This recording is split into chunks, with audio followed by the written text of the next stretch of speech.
much fun. Mom sent me so many care packages. Dad even sent one. It's awesome. This is the Onion News Network. Everyone needs to get a justice shed.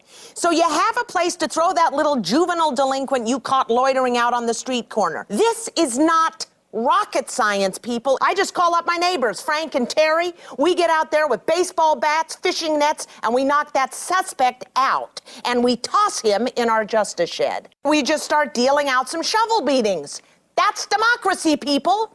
That's the biggest benefit of the justice shed, people. You are in charge. Our justice shed was all filled up, so we created this justice cage. It's just as good. These guys, I think we caught them shoplifting, and this is my daughter's boyfriend. Look, if you don't have a yard big enough to place a justice shed in, go out and get yourself a justice barrel. I don't care. The important thing is to take control of your safety by any means necessary. This is the Onion News Network.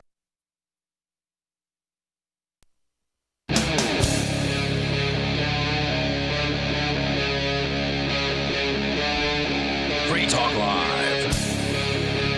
This is Free Talk Live. You can bring up anything you want, and boo! It's Halloween. Oh my gosh, you scared me. It's like not as scary, though, because the rest of the world all year has been way scarier than Well, I was going to say, on. in some ways, this is probably the scariest Halloween that I've had anyway. But not because it's Halloween. Not because it's Halloween, but just because Halloween happened to roll around. And one of the scariest times to be a human being in the world, really.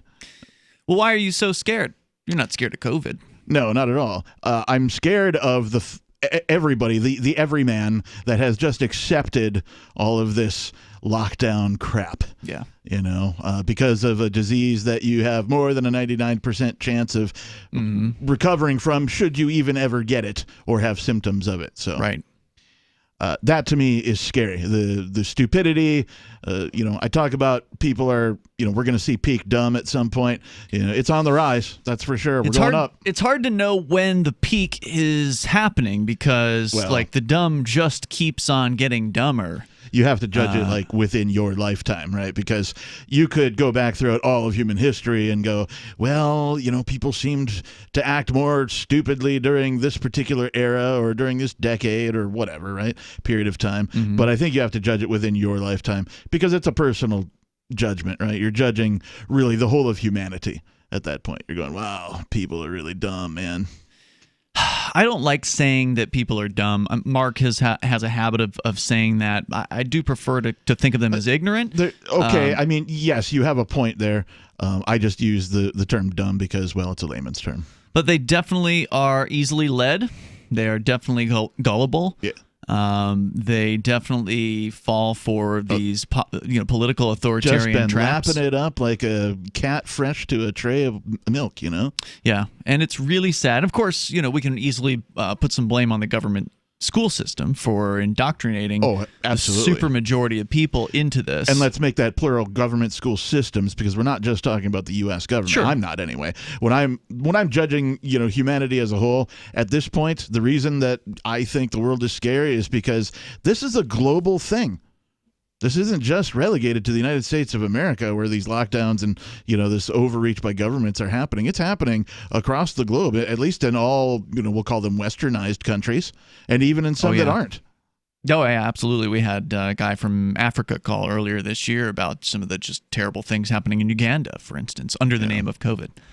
So it is Halloween night, and I'm actually dressed up for the show tonight. I've got like a skeleton one suit on. I don't know what you call these things. They're like body suits. Yeah. It would be great for like a stage show, theater, style thing, or like we were talking about a black light. Yeah. Wouldn't it be nice if there were actually stage shows anymore? But that's over. Yeah. None of that on Halloween. So I've got a couple stories here about how lame Halloween has become in a lot of places, and I'm seeing it around here too. Now at least to Keene, New Hampshire's credit, where we're doing this show from, they didn't shut down Halloween as some cities have done. Yeah, I did see some trick-or-treaters roaming my neighborhood, and yours, too. Yeah, they're definitely out tonight, so I'm glad to see that. I know that there was a story, I don't have it in front of me, but it was like a Massachusetts story where it breaks down a bunch of Massachusetts towns and all the different rules. So like there's a patchwork of some towns are allowing trick-or-treating, some towns are prohibiting it, some towns are doing so-called trunk-or-treat, which is this previously lame. This existed prior to... You toss to... all the kids in the trunk of a car, drive around a neighborhood? No, not like that. This trunk-or-treat has been in existence for some number of years, and it was ostensibly a, quote, safe way to do Halloween, where they would actually have cars pulled up in a police station parking lot, trunks open, candy in the trunks, and then kids walk around with their parents and take candy from people's trunks.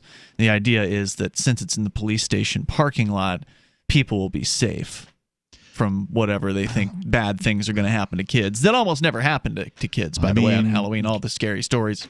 Generally speaking, sociopaths are attracted to positions of power, and so the police are obviously under a whole lot of scrutiny these days for their abuse of their power. Don't know how safe that would be. So, Trunk or Treat, though, looks positively fun compared to the lame Halloween stuff that is happening this year. Like, Halloween is even worse this year than it's ever been. I mean, Trunk or Treat is pretty lame, but now they've got tubes. Halloween candy tubes. Oh, it's like the reverse of the banking tubes, where you drive into the drive-thru and you put the little, what do you call it, the capsule? Yeah, in the vacuum tube. Yeah. Mm-hmm. Well, yeah, I mean, there's no vacuum technology in this particular case, but I saw these stories leading up to Halloween. They're everywhere. Yeah. About, oh, here's how you can have fun on Halloween. You can have a candy tube and you can be super safe. And the idea is you strap a PVC pipe to like your stair railing going up your porch steps. Yeah. And so the homeowner sits at the top of the steps with like a bag of candy or whatever, and then the kids come up to the bottom of the tube, so they don't come up and knock on your door like they used to, and then you would open your door and like, oh, aren't your costumes cute, kids? Here you go, and you hand the kids a bunch of candy or whatever, and they go away. Now it is even more impersonal than it's ever been, right? Because now you're 10 feet away or whatever the length is between the porch, the top of the porch and the bottom of the porch and the bottom of the stairs. And no, you don't get to actually like give the kids the candy directly. Now they want you to put it in the tube and it falls down in this sort of impersonal. So it's basically like a beer bong for candy? So that is, I actually have seen at least 3 of those in this neighborhood. Now, by no means did I drive the whole neighborhood. I just went to go get some dinner tonight. So just my quick drive out, I saw at least 3 of these things. Wouldn't it be easier to just sit on your porch with a bag full of candy and a slingshot? Just shoot it at the kids. Here you go, little bastards. So I got a story here from Pittsburgh, and again, these are all over the place. You can just type in Halloween, do a Google News search, and you'll see about all these, so-called safe methods to use on Halloween. Dr. Joe Arakri, a pediatrician with Allegheny Health Network, said Halloween events can take place safely if those trick-or-treating and those giving out candy follow a few guidelines. He said, leaving a bowl out with a whole bunch of candy in it where kids can have multiple touches, many kids' hands in the candy bowl at the same time, that would be a spreading opportunity. Bad touch. Guess what I've got out in front of the house? A bowl full of candy. Yeah. Well lit, by the way. I commend you on your well litness, so Thank that you. The kids know that it's cool. I can't do Halloween any other way, right? We're always on the air during Halloween, so it's like we could only ever put a bowl of candy out there. We can't have kids knocking on the door during the show. Or you just get some guy to like man the door the entire evening, right? Which I don't have, staff or anything like that. It's not that important, right? So, I really, I've never been somebody who cares much about tradition. Like, as far as I'm concerned, traditions, I can take them or leave them. Some of them are lamer than others.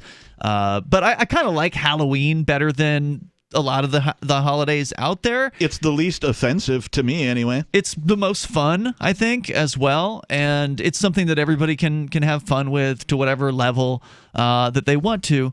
But I do find myself like disappointed now that I can't do like a real Halloween thing, Right, yeah. because now I feel like it almost looks like I'm doing something for COVID here by leaving the candy out, when in point of fact, I've done this for every year. So the kids that have come by here, they probably know that. You were just ahead of the curve as usual. Yeah, I know. And that's true also with like Thanksgiving as well. Like, Thanksgiving is one of the better holidays in that it's not a religious holiday, so it's not Christmas, or it's not one of these Easter. It's not totally religious. It's about giving thanks for good things in life, and I'm in favor of that. But I've never really like made any efforts to do anything special for Thanksgiving. If somebody's doing it in the area, I'll come by, and I'll enjoy the company of some others. But now it's like, now that traditions are being just prohibited, almost discouraged, certainly restricted. I mean, this is Halloween light, basically. It makes me want to like do more of it.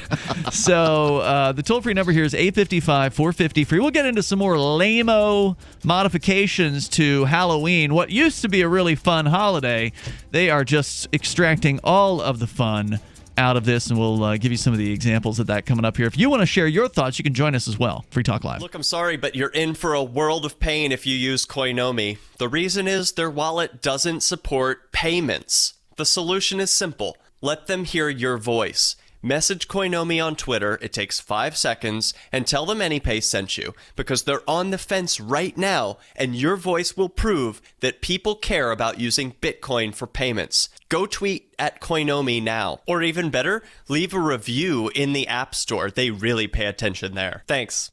On a multidimensional probe, the Syscov Trans-Temporal Vehicle Clio discovers 2 entire universes have been annihilated in a massive time-traveling accident. Robert Kaminsky and his crew race home with the news, only to learn their own universe is next. To pull off the impossible, they'll have to embrace the unpalatable by placing their trust in the admin, Syscov's xenophobic sister universe, and the same people who tried to kill them all only months before. The Valkyrie Protocol by David Weber and Jacob Hollow. Available October 6th, wherever books are sold. Visit Bainbooks at Bain.com for more. Bear, the rescue dog, had very flaky skin, dropping a lot of fur, and Levette wanted to do steroid injections. I was at a dead end. DINOVITE.com. Probably 6 weeks after we started using Dinovite, no more flaky skin. He doesn't scratch and itch. It was awesome. You get some Dinovite, how happy your dog will be.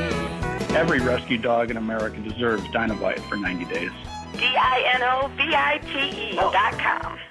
Divvy's been a pretty good investment for Free Talk Live. Their ad campaign started in September 2019, and from mid-March to mid-July, the values soared by 10 times. It's not too late. Divvy's new wallet hasn't even released yet, and other things are happening that I can't even say on the radio. If you want to invest and potentially do well, go to DivvyProject.org. I can tell you that FTL is deepening its partnership with the guys from DivvyProject.org. Past performance is not an indication of future profit. DivvyProject.org. DIVI Project.org.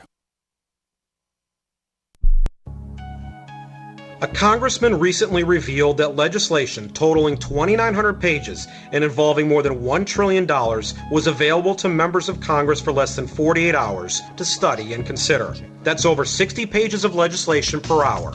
Do you think anyone read the entire bill? I'm Jim Babka with DownsizeDC.org. Consider a proposal buried in a 3,200-page, $388 billion bill, which would have empowered committee chairmen or their agents to examine Americans' tax returns. When this horrible provision came to light, no one claimed to know how it got into the bill. One congressman questioned said, "I didn't write it, I didn't approve it, I wasn't even consulted."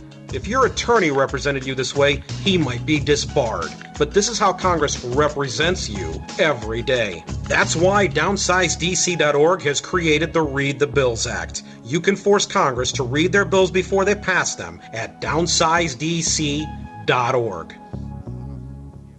Some of you asked, and now we've delivered. LRN.FM's live Keene, New Hampshire studio shows are now streamed in HD on Twitch. Visit our channel at twitch.lrn.fm and give it a follow. If you have Amazon Prime, you get one free subscription on Twitch. If you use it on our channel, Twitch will give LRN.FM a monthly piece of your Prime subscription cost. So please watch, follow, share, and subscribe to twitch.lrn.fm. That's twitch.lrn.fm. Are you a cryptocurrency advocate? The Crypto Tip is the ideal outreach tool to help new people discover cryptocurrency. It's a printable business card-sized tip that you can give to service providers, preferably in addition to a good cash tip. When the server scans the QR code, it'll bring up an explanation of cryptocurrency, how to install a wallet, and allow them to claim the tip. If they don't claim the crypto, you get your tip refunded to you after a time period you specify. Plus, if they do claim the tip, you get an email alert. Create as many tips as you want at cryptotip.org. That's cryptotip.org. Love what we do? Please help support our international satellite channels at patreon.lrn.fm. That's patreon.lrn.fm. This is Free Talk Live. It is the live Halloween edition of the program. We're here Saturday night. With you tonight, it's Ian. And the ghost of Sean Connery. Oh, rest in peace. Commander of a Russian submarine with a Scottish accent. 90 years old. Yeah, on Halloween, too. So Sean Connery is going to haunt everybody for the rest of your lives. For years, libertarians of all stripes have wanted a directory of liberty-minded businesses. And now you got it. Liberty.menu. You can go there if you are an individual who rejects the initiation of force and agrees to abide by the ethics of the non-aggression principle, then you belong at Liberty.menu. Maybe you've got a business you want to promote. You got a product or service you want other freedom-minded people to find, then this is a great way to go and get on the radar. Go to liberty.menu. You can use code FTL and get a special Free Talk Live listener badge. We can't give you a discount because it's free to use the site. So head on over there to liberty.menu. Let's go to David. He's calling us from Salina, Kansas, listening to KINA. David, you're on Free Talk Live. Well, hey, it's a wonderful evening here in Kansas. How are you all doing? Hey, David, what's on your mind tonight? Good, what's up? Well, we have this group in my small little town, and I mean, they are a wonderful group of people. They formed what's called the Granny Brigade. They're huge into supporting Donald Trump, which, I mean, is fine. You know, I'm not really pro-Trump. I'm not really anti-Trump. But they're doing this Trump train where they drive around town with all their Trump flags, which, you know, voicing their First Amendment, you know, I'm all about that. Okay. But I noticed one of the trucks is carrying not only a come and take it flag, but a thin blue line flag. So which is it? Well, yeah. Yeah, right. That's not uncommon with these people who they just don't understand the contradiction for whatever reason. It seems obvious to us, but I see this frequently. It's an oxymoron. It's the same thing as military intelligence. Yeah, and you know, it's interesting because here in Kansas, you know, we are a small population. I mean, we only have 2.9 million people. And in my hometown, we have less than 50,000, and we are all very supportive of each other for a community. You know, but something locally is happening with our police force. We've always had a very professional police force, always. You know, I don't want to say that I'm anti-cop or, again, you know, pro-cop, just like with Trump. You know, because I want to be active in the community, at least when it comes to policing. And we're having some real strife here in Salina, considering, you know, defunding, quote unquote, even though it's not really defunding, but defunding our police department. I'm like, we're only 50,000 people. How can you defund us more than we're already defunded? I mean, we don't have a lot of money that we throw at our police department. I bet you it's several $1 million. What's the budget? Oh, yeah. I mean, it is. I think it's, well, shoot, we spend $6 million just shipping our people to other jails because we don't have a large enough jail. Wow. I mean, So, policing is several $1 million. Or, your community and your police department could just take it upon themselves to no longer enforce victimless crimes. That's crimes where there's, no harm to any person or property. So if you just ask yourself, okay, was there any harm to a human being? Nope. Was there any harm to anybody's property? Nope. No, okay. Move along. Yeah, and that is something that I'm trying to talk to not only Trump supporters but Biden supporters. People on both sides, and it's difficult. It's difficult here because of how divisive that things have gotten. And I try to remind people, that we're in this together because we are such a small state and a small community. We need to continue that, but it's even affecting us out here in the middle of the country. Yeah, it's flyover country, if you would. My big issue with most people is that they really don't care about doing the right thing. They just care about getting their preferred tyrant into office. Yes, and both of these tyrants, Trump and Biden, both fully support the police. Some people would like to believe that Biden is somehow a critic, but the reality is he has specifically said that he believes that police should be funded with more funding. And so neither of these two are in any way reformers of the status quo when it comes to policing. That's just not even on the table as far as the national level. And from what we've seen in the local areas like Minneapolis, where I've actually had a story I've had this one in show prep for like 2 months now, and we haven't gotten to it yet. But they talk about Minneapolis, the sort of the ground zero for this controversy, police accountability. They reported in August that they were, quote, overhauling their use of force policy to require officers to consider all reasonable alternatives before engaging in deadly force and use the least amount of force necessary to handle a situation. They said this new policy announced amid these calls for widespread police reforms also bans officers from shooting at moving vehicles with exceptions and revises language to note that even the threat of force, such as unholstering a firearm, will now be classified as a use of force. So this is not an overhaul of anything. No. It's just a minor series of tweaks that are made to look as though they actually are doing something to try to change things, when in reality, no one is proposing any serious changes like what you're talking about, Captain, which would be, I think, the best thing that could possibly happen for the police and how people view them, which is to say, to end the enforcement of victimless crimes. Yes. And that is the reason why people are so hateful and so afraid of the police, because at any moment they could arrest you or your friend or your family member for some non-crime with no victim, like possession of cannabis or possession of cocaine or whatever, or riding a bike down the sidewalk or whatever. And so the police are a constant threat to us. If the police were only a threat to murderers and rapists and arsonists, people destroying property, harming other human beings, it would be hard to find people to disagree with them, And that's kind of the point that I like to make, that I make to them, is ending the war on drugs, ending the victimless crime prosecution, and because it's very difficult for us to go about our lives without at least breaking one law that we're not even aware that we've even broken. That's right. Absolutely true. So and it goes beyond just the local level, local, state, and federal level. Oh yeah. And so that's. I guess for me is I don't want to smash, anyone's conservative or liberal feelings. Let's really talk about the real reform. Let's talk about what really is causing the issues within policing. Stop making it about making money, cash cow. That's really what law enforcement has become. Well, they're revenue generators. Writing tickets. Hey, Yeah. David, thanks for the call tonight. I do appreciate hearing from you. Our toll-free number is 855-450-FREE. City in Minneapolis' case also changed the way officers report use of force incidents to require they document all de-escalation attempts, even if force is not used. That change also required officers to outline their attempts to de-escalate a situation and provide written rationale that describes any force used and why that level of force was used. I mean, on its face, these proposals don't sound bad, but they also don't really sound like they're going to do a whole lot. Yeah.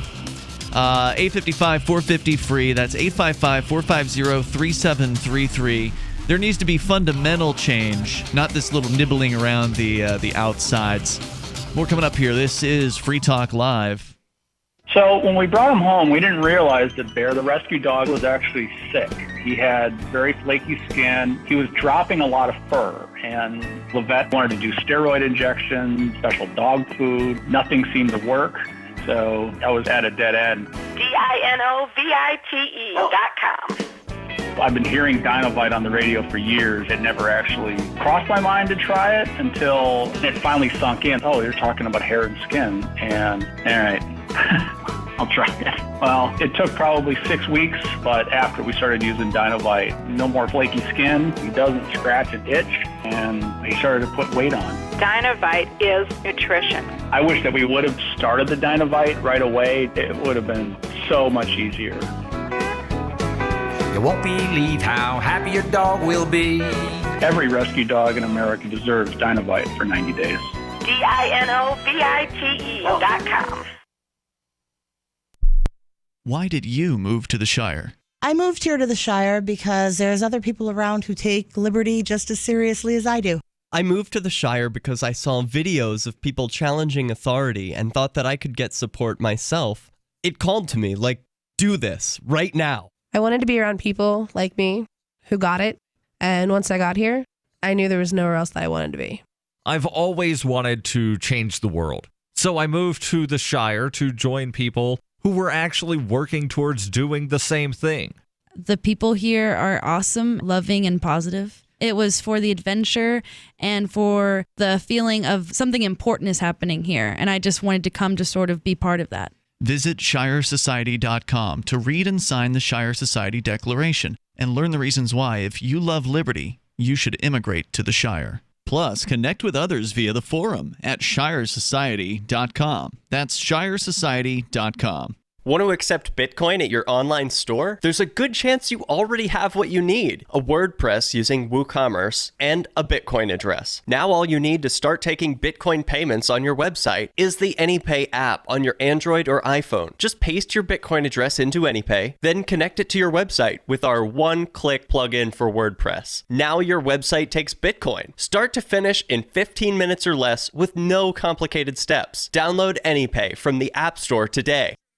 So you've heard all 3 hours of the latest episode of Free Talk Live, and you're still hungry for liberty-oriented audio content? Did you know that we have another 24/7 audio stream at LRN.FM? The Liberty Radio Network airs the latest episodes of some of the best liberty-oriented podcasts on the internet around the clock. In addition to recorded content, you'll also hear live shows like Free Talk Live, originating from our Keene, New Hampshire studio. So listen anytime at LRN.FM. That's LRN.FM.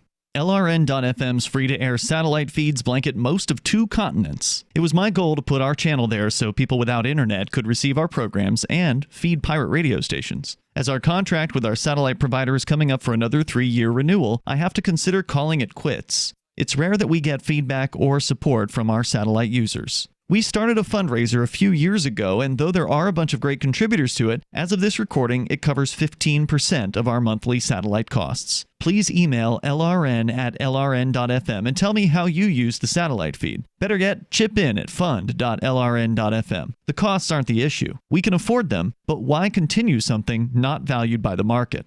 Want to help? You can join our satellite fundraiser for just $2 a month at fund.lrn.fm. If we raise enough to keep both channels on the air, awesome. If we raise more, I'll add more channels. If not, we can shut them down and go internet only. It's up to you. Thank you for your support. Fund.lrn.fm. Now you can follow LRN.FM on the decentralized Mastodon social media platform at toot.lrn.fm, toot.lrn.fm.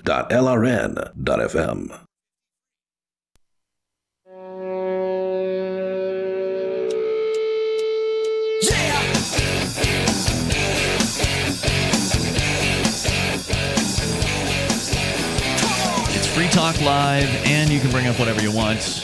The live Halloween episode, you can take control of the airwaves. Our toll-free number is 855-450-FREE. Seems like a bit of a slower Halloween around here. There aren't as many. Like, normally I put candy out in front of the house, as I was talking about earlier. Everything's operating at 25% capacity, Ian. Well, the streets are not restricted, but, some people are afraid, right? They're going to keep their kids home. They're just not going to even let them do the so-called socially distanced Halloween, which is going on where people with their... I'm getting COVID from candy that's been touched by strangers. Yeah. Didn't they find out that this can't be like left, like the COVID can't just like live on a surface? Initially they thought it could, but then later they said that it couldn't or something. There's been so much like flip-flopping by scientists supposedly, and the politicians and the media presenting this stuff as fact and that kind of a thing that I don't really know. And moreover, I don't care.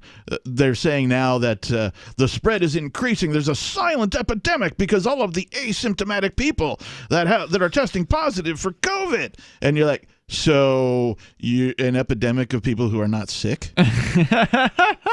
Like, this makes no sense to me whatsoever, right? Like, if people aren't getting sick, it's not a freaking epidemic, Like, come on. It's not even worth talking about. Communities issue their own currency backed by Intercoin. They can choose to inflate the circulating supply of their own money to spend on internal projects, or they can choose to tax certain transactions and remove money from circulation. These activities deterministically change the exchange rate of the community's local money to Intercoin without affecting the other communities or the rest of the Intercoin ecosystem. Each community can choose its own policies and openly program them into their coins, and each individual can choose what coins to get and how to spend them with upfront knowledge of what they're getting into. Intercoin is attempting to regain some of our freedoms that are threatened on the internet and in meat space, and we think that's important here on Free Talk Live, so we accepted $40,000 worth of Intercoin tokens from Intercoin Incorporated for advertising. If you think freedom is important too, check out Intercoin at intercoin.org. You can invest in this project and potentially make big gains, or just be involved and perhaps shape its future. Intercoin.org. We'll get back into how Halloween this year, it's the lamest Halloween on record, and we'll get into some of the reasons why that's the case. But if you want to, you can join us like Dave, different Dave, this one in the Marianas, where it's already tomorrow. Dave, welcome back to Free Talk Live. Hey Dave, what are yesterday's winning lottery numbers for me, since you're in the future? 16, 48, 2. Come on, it's 666. It's Halloween. Dave, what's the Halloween, skinny down there in the Marianas? I mean, it already happened for you guys, 12 hours ago? I was out on the porch handing out whiskey and cigars, but only one of my neighbors showed up. Really? So, If I knew, I'd have made an effort to go, but... Wait a minute, really? Are you exaggerating? Was that it? There was no kids coming around like getting candy or whatever? No, not a soul. I mean, there was some political parties going on the block over. It's election time, and they have like the Democrats and Republicans have the I'll buy you a beer if you vote for me parties. Yeah, I've heard about these. That they literally throw like big cookouts where they essentially bribe people to vote for them with free food and drink. Wow. Yeah, basically. And they play the most obnoxious music you'll ever hear, and so it's loud. And I was on Tinian last weekend, and a lot of horn honking. I mean, for an island with like 900 people, they were kind of noisy. So is Halloween not normally a thing there in the Marianas, or is this just the most dead Halloween ever? They do Halloween. It's just nobody dressed up. I didn't see one kid. It was just kind of lame. Wow. I'm surprised that Keene is actually better on Halloween than the Marianas is. That's a shocker. Yeah. So what were you calling about tonight, Dave?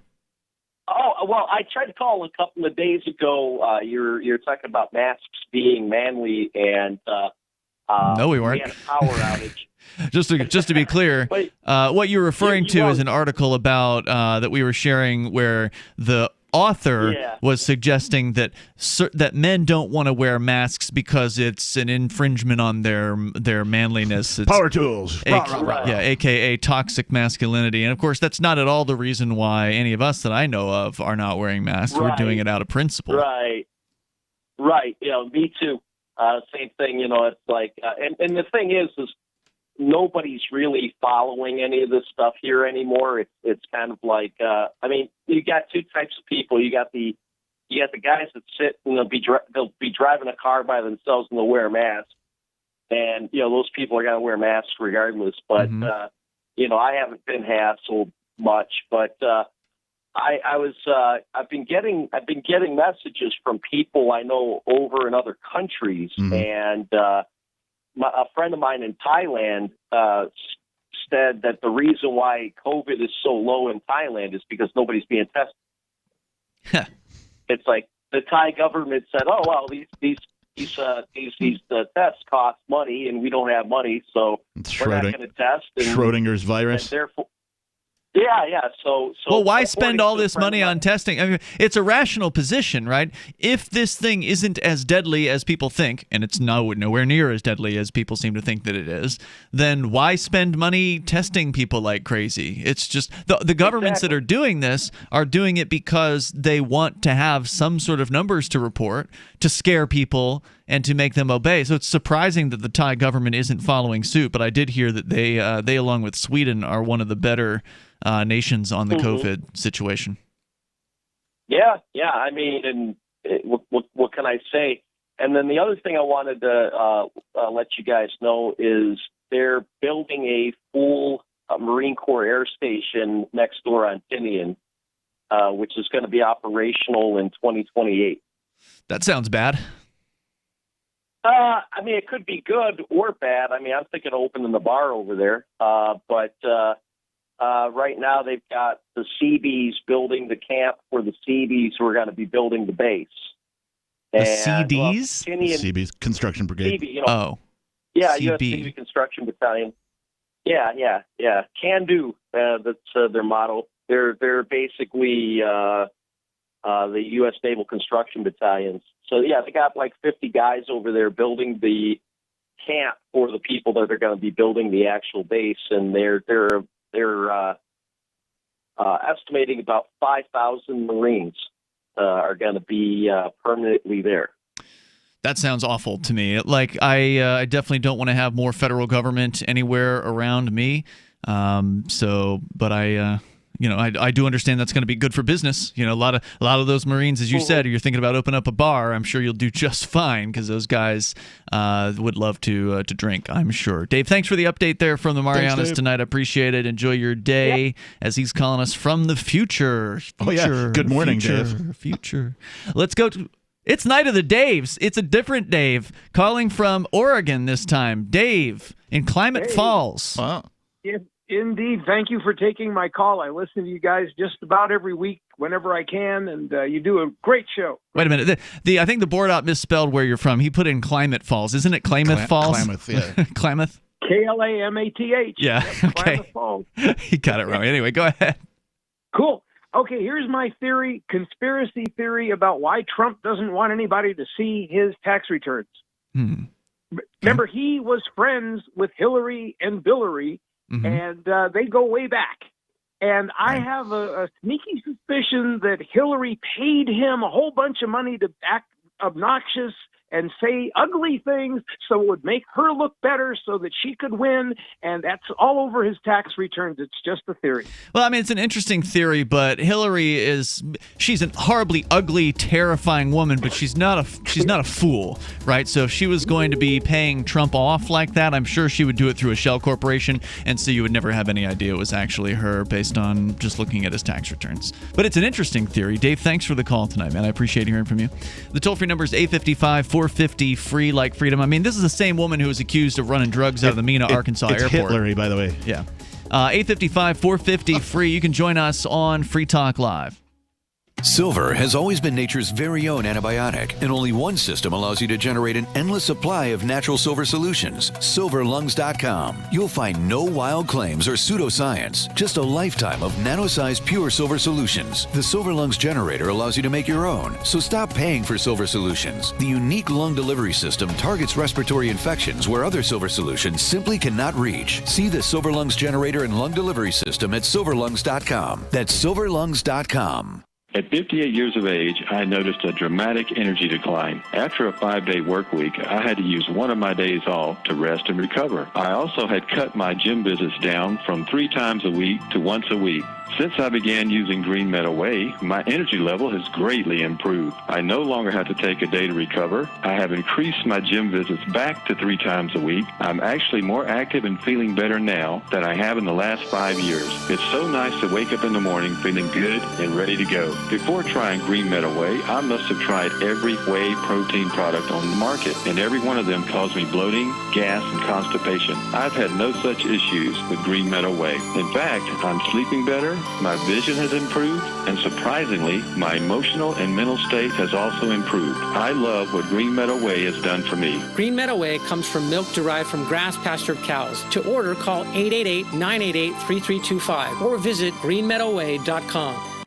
Hi, I'm Dan Pilla. I started fighting the IRS over 40 years ago when they tried to seize my mother's house. I sued the IRS and won. I beat the IRS then, and I've been beating them ever since. I wrote the book on tax debt settlement, and I've helped thousands of people deal with tax problems they thought might never be solved. I can help you too. If you owe taxes you can't pay, don't wait another day. There's no such thing as a hopeless tax case. Call 800-34-NO-TAX or go to my website, danpilla.com. That's danpilla.com, danpilla.com.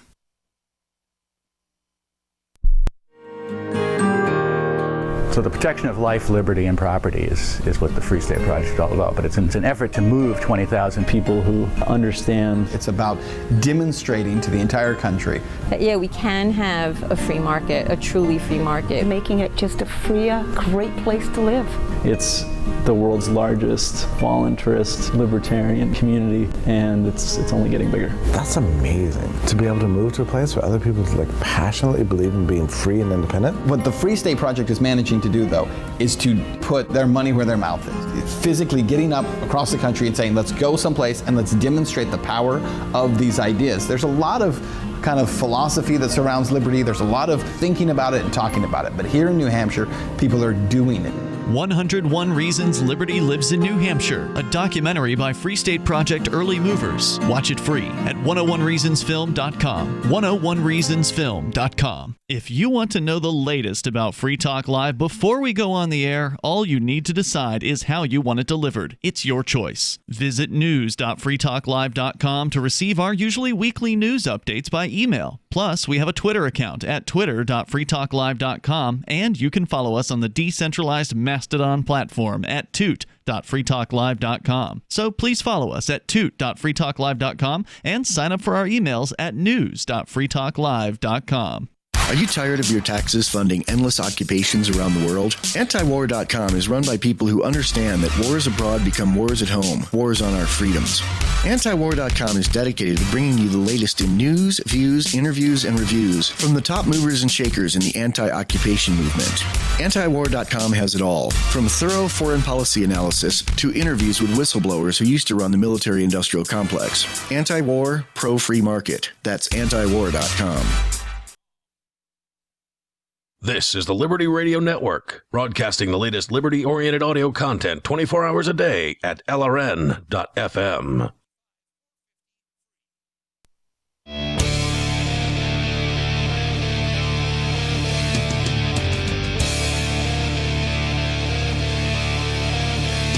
Free Talk Live. Dial in toll free and bring up whatever you want. Our number is 855-450-FREE on the lamest Halloween ever here on Free Talk Live. With you tonight, it's Ian, the captain. We'll give you some more lamification methods here that are being touted in mainstream media on how to have a safe Halloween. First of all, Halloween's supposed to be like the spooky, scary, holiday. Mm-hmm. And so safety isn't really the number one thing that anybody has really ever been concerned about during Halloween. Well, I mean, there's always been the scary stories about Halloween of, some kid finds a razor blade in an apple. Never happened. Never happened, right?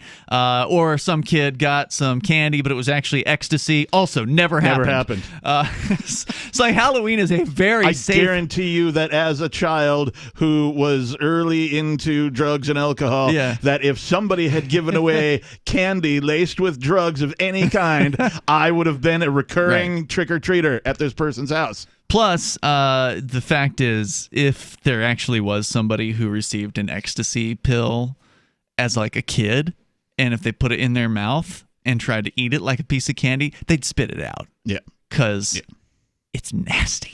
Or if you got like a weed brownie, right? If like grandma made, wrapped, the single, because people I don't know if they do it now, but they used to bake stuff at home and instead of buying candy, the Snickers fun size, they were like, screw that. I'm making stuff. I got a kitchen. I know what's up. I got skills. That's pretty awesome. And so they would, home baked good. Those were some of my favorite treats, trick or treating anyway.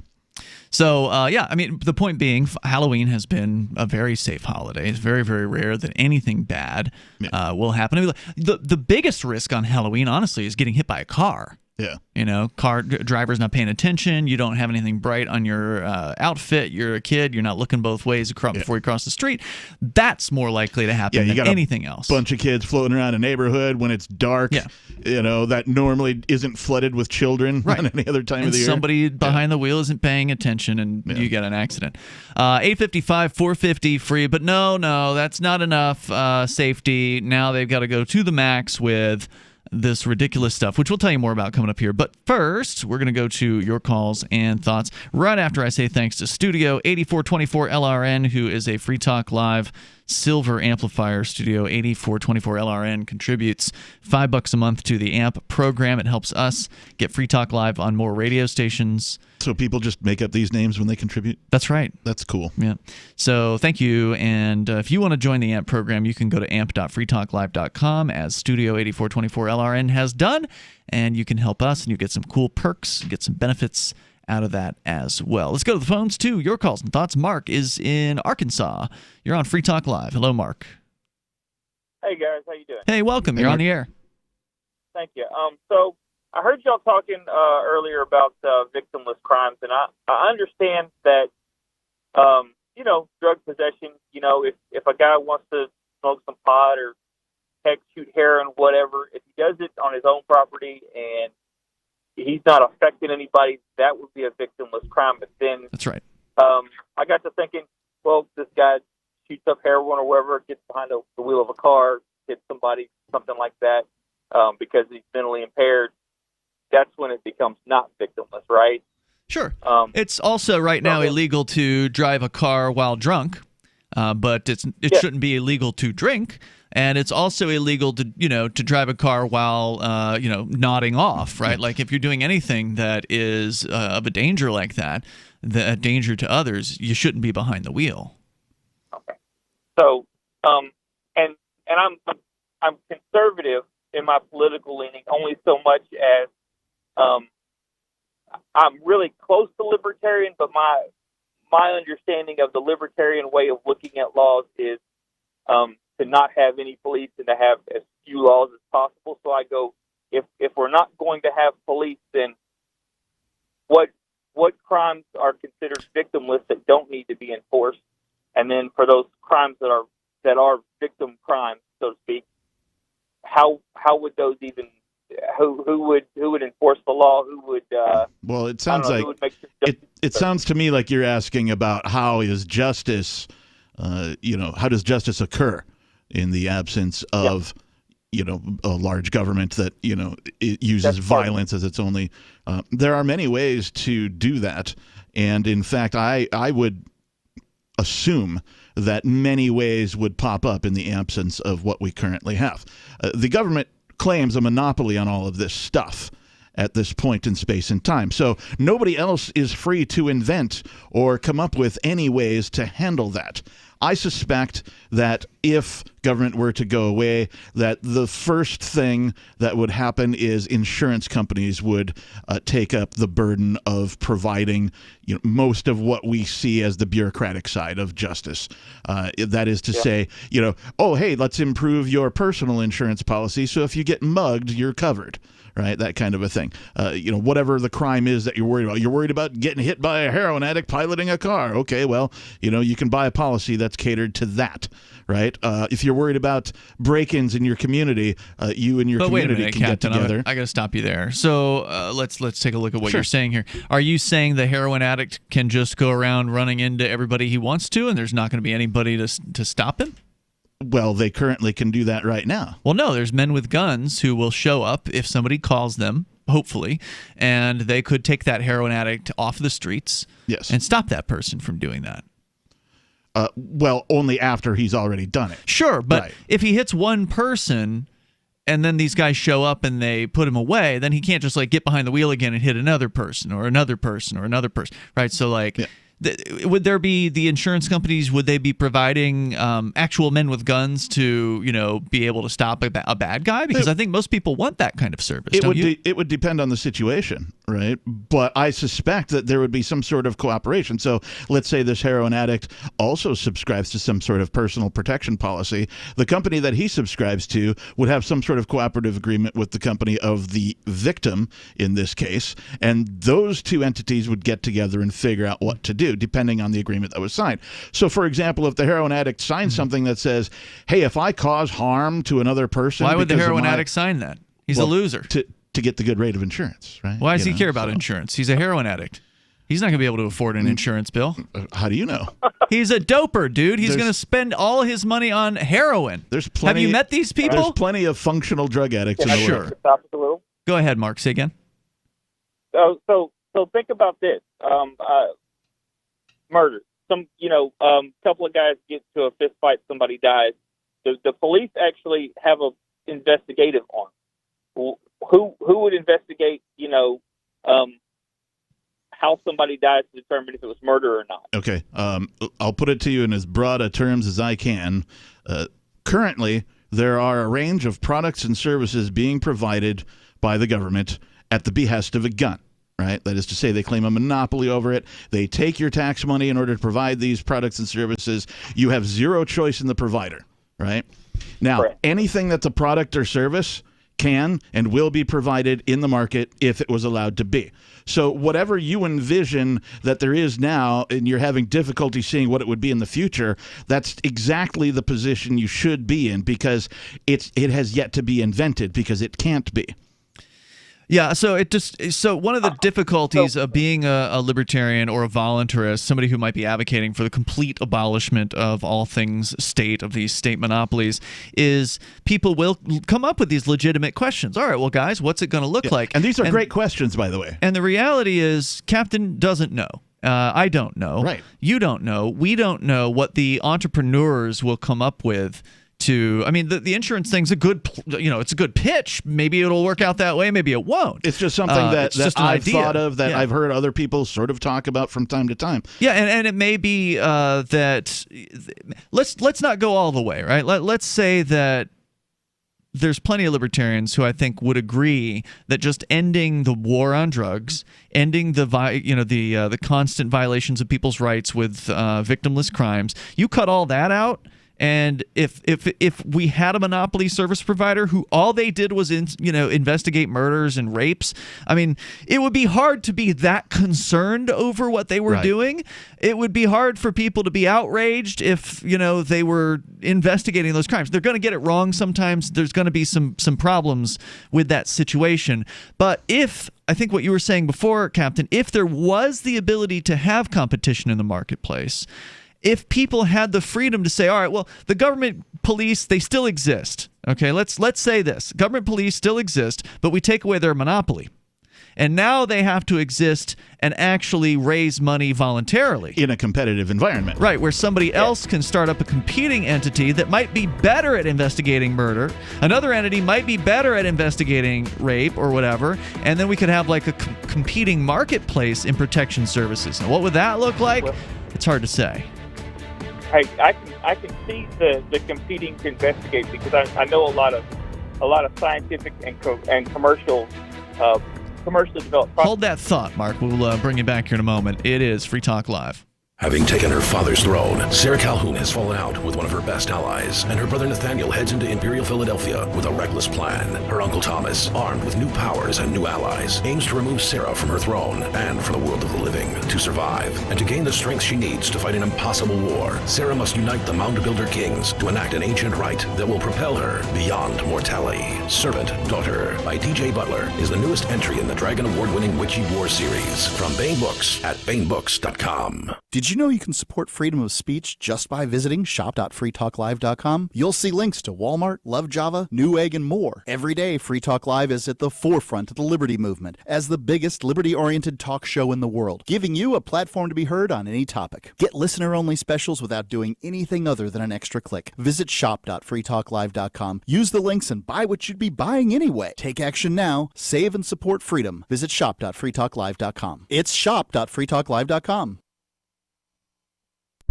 Bitcoin.com has launched a trading platform at local.bitcoin.com, allowing you to buy or sell Bitcoin Cash via dozens of payment methods like PayPal, Venmo, bank deposit, remittances, or meeting in person with cash. There are no ID requirements to sign up for and use the site, and all communications between buyers and sellers are encrypted. Finally, a global trading platform that respects your privacy. Visit local.bitcoin.com to get started trading Bitcoin Cash.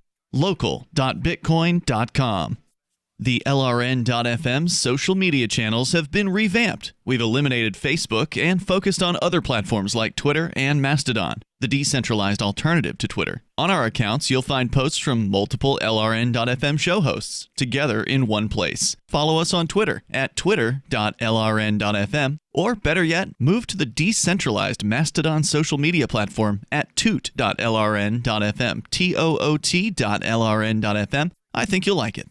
You're listening to the live edition of Free Talk Live. Hour number 2 is next after the news here on the Liberty Radio Network at LRN.FM. Final stretch to Election Day. I'm Joe Chiaro, Fox News. It's been a day of dueling events in some important swing states for the Trump and Biden campaigns. Joe Biden has concrete plans and policies. In Flint, Michigan, former President Obama, for the first time, joining Joe Biden on the campaign trail, promising on day one a national mandate, mask wearing, social distancing, testing, tracing. The pair also stumping in Detroit, in Pennsylvania. And if we win Pennsylvania, it's over. President Trump in one of 4 stops there today, predicting a red wave coming. Because I was elected to fight for you, and I fought harder for you than any president in the history of our country. Both Pennsylvania and Michigan considered key battleground states. Fox's Jeff Manasso. The vice presidential candidates also working voters, VP Mike Pence in North Carolina. In 3 short years, we rebuilt our military. We revived our economy. We secured our border, supported law enforcement, stood for life and liberty and the Constitution of the United States. Pence in Elm City, North Carolina. Senator Kamala Harris focusing on Florida. We will increase tax cuts for middle-class families. We will ensure that working families pay no more than 7% of their income in child care. We will ensure that first-time home buyers get a $15,000 tax credit. Harris in Fort Lauderdale. A tropical depression has formed in the central Caribbean, and forecasters say it's expected to become a tropical storm as it approaches Central America in the coming days. The National Hurricane Center says Tropical Depression 29 formed this afternoon, about 315 miles southeast of Kingston, Jamaica. America is listening to Fox News.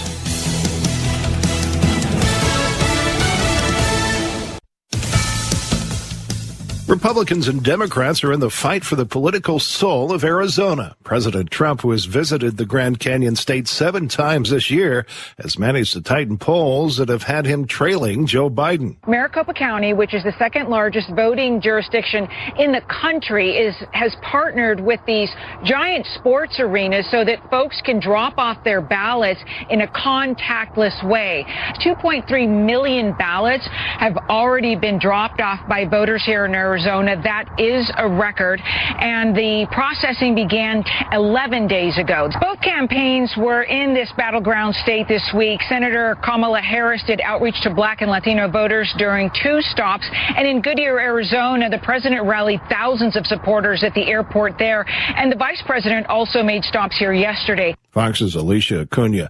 The UK government announcing it's putting all of England under a month-long lockdown next week over concern that a resurgent coronavirus outbreak would overwhelm hospitals within weeks with no action.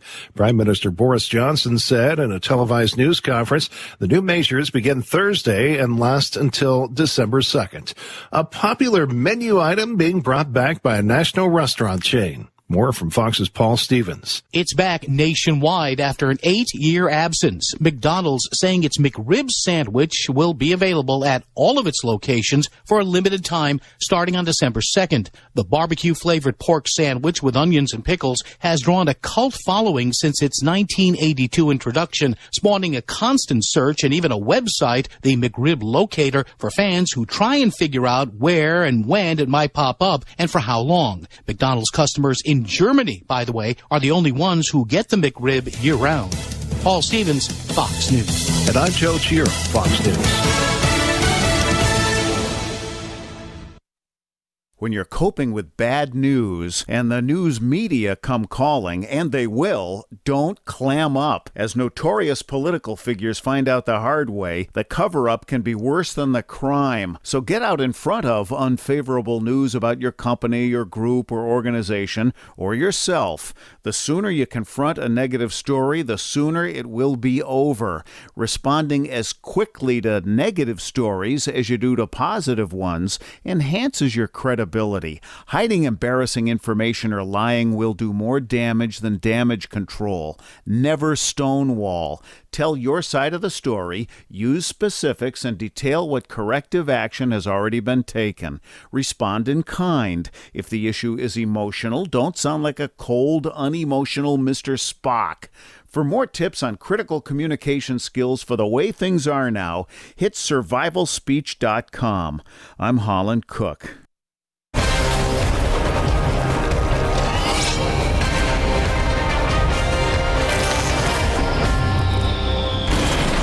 Welcome back to the War for the White House bunker. A troubling new report from the Shuttleworth Institute shows that due to Facebook, every potential candidate for the 2040 presidential race, no matter how smart or accomplished, is now completely unelectable. I'm standing in the 2012 Democrat with Jason Copeland. Jason, walk us through this. Yeah, we're looking at really a political crisis. The Democrats are currently searching basements and creepy backyard sheds in search of somebody who was kidnapped at a young enough age that they have no online presence. That is a very interesting tactic. And the GOP has been looking at this young man. This is a 20-year-old Jeeves Jones. He's currently living in Appalachia with his fundamentalist Christian grandmother and no electricity. So Jeeves has no Facebook page? Jeeves does not. In fact, he's completely illiterate. And the Republican Party has begun grooming him for a possible candidacy in 2036. All right. Well, at least there's someone. Thank you, Jason Copeland. Thanks, Andrea.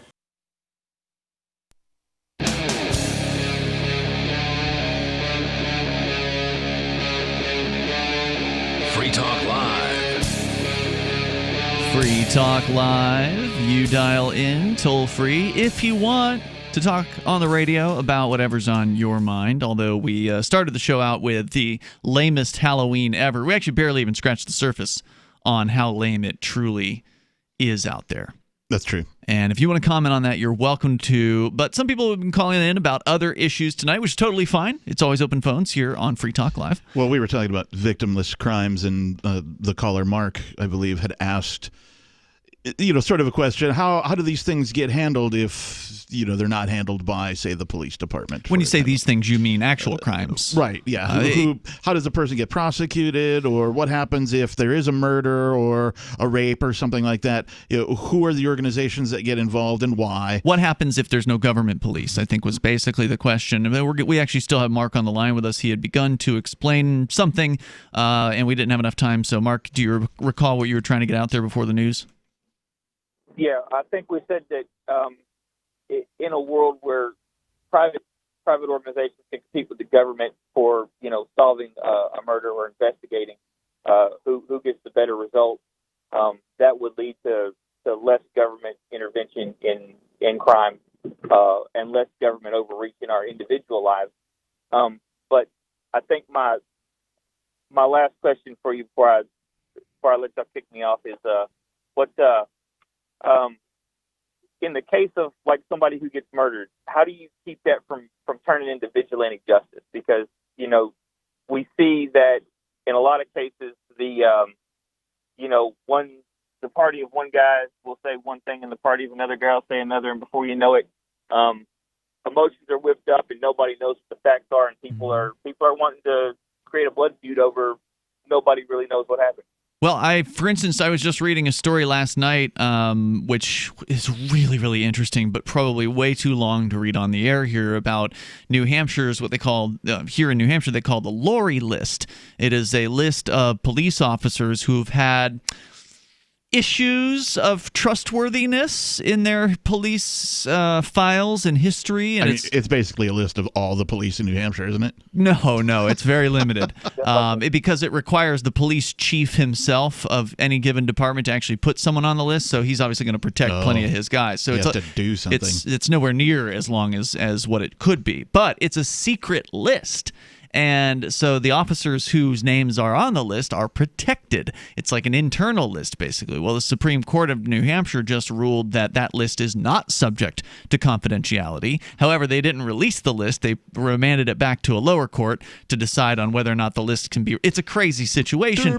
But the reason I bring this up is because of the story behind Lori. Where'd the name come from? It's a strange name. Yeah. Well, it's a man's name, and he was accused of murder back in like 1989, and I'm glossing over this story, but involved in this case was an officer who had he had been sent to like a psychologist because his coworkers had concerns about him, and the psychologist said, this guy shouldn't have a badge. This guy is a danger. This guy cannot be trusted. He is a nutcase, right? Like, do not give this guy power. Yeah. Well, they didn't follow that advice, and so the corrupt cop in this particular case was alone in the room with the suspect when the suspect ostensibly admitted to having done the murder. It was the only this one cop and the suspect. Boy. And that evidence, I'm going to put it in quotes, led to this man being found guilty. So it was the cop's word against his. By a jury of his so-called peers. The information, of course, about the investigation, they're supposed to turn that over to, the prosecution's supposed to turn over anything, especially exculpatory evidence, and that's evidence that could result in a non-guilty verdict, right? Like that calls into question whatever witnesses or the evidence. Yeah. So the prosecution, they left out the detail about this cop having been on this list for being a nut job and completely untrustworthy and a psychopath. So that information never made it to the defense. Yeah. So the defense couldn't say and try to impeach this officer's testimony by saying, well, so you left this officer in the room alone with this guy after a psychologist who questioned the officer on a previous occasion said he shouldn't even have a badge. We're supposed to trust what this guy says.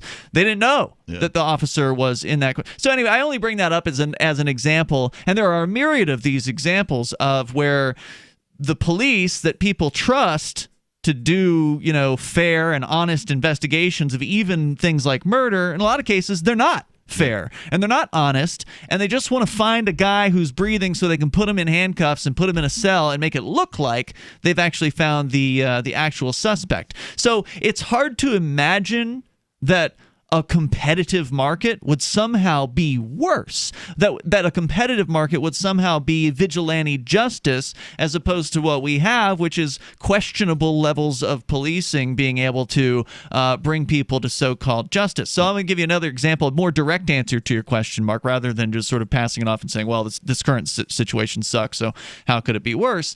If you actually had competition, if you actually had the ability to fund an organization that does what you want it to do. So like if you want to have Windows on your computer, you can have Windows on your computer. You want to have Mac on your computer. So there's different choices, right? You don't have to go with the one that you don't like because you have the options. These organizations theoretically would be interested in showing their work, showing that they actually got the right guy, because in the case of if I take somebody to jail, if I'm one of these protection services and I say, Captain Kickass, I think you murdered that lady, and here's my, the proof, and it turns out that I actually trumped up the evidence and that there actually was, was falsified or whatever, and I was just trying to make it look like I did the job, in fact, I did a job to put you in a jail cell when you didn't actually do the thing, then I would have full liability for my actions theoretically in this marketplace, because right now the government has no such liability. If these officers and incentive too, right? You're talking now about incentive, because you would be out of business as soon as that information got out. Anybody who subscribed to your service, anybody honest, would immediately subscribe to somebody else's service, right? Because they can. Yeah, I don't want to be associated with somebody who's not honest or not doing a good job.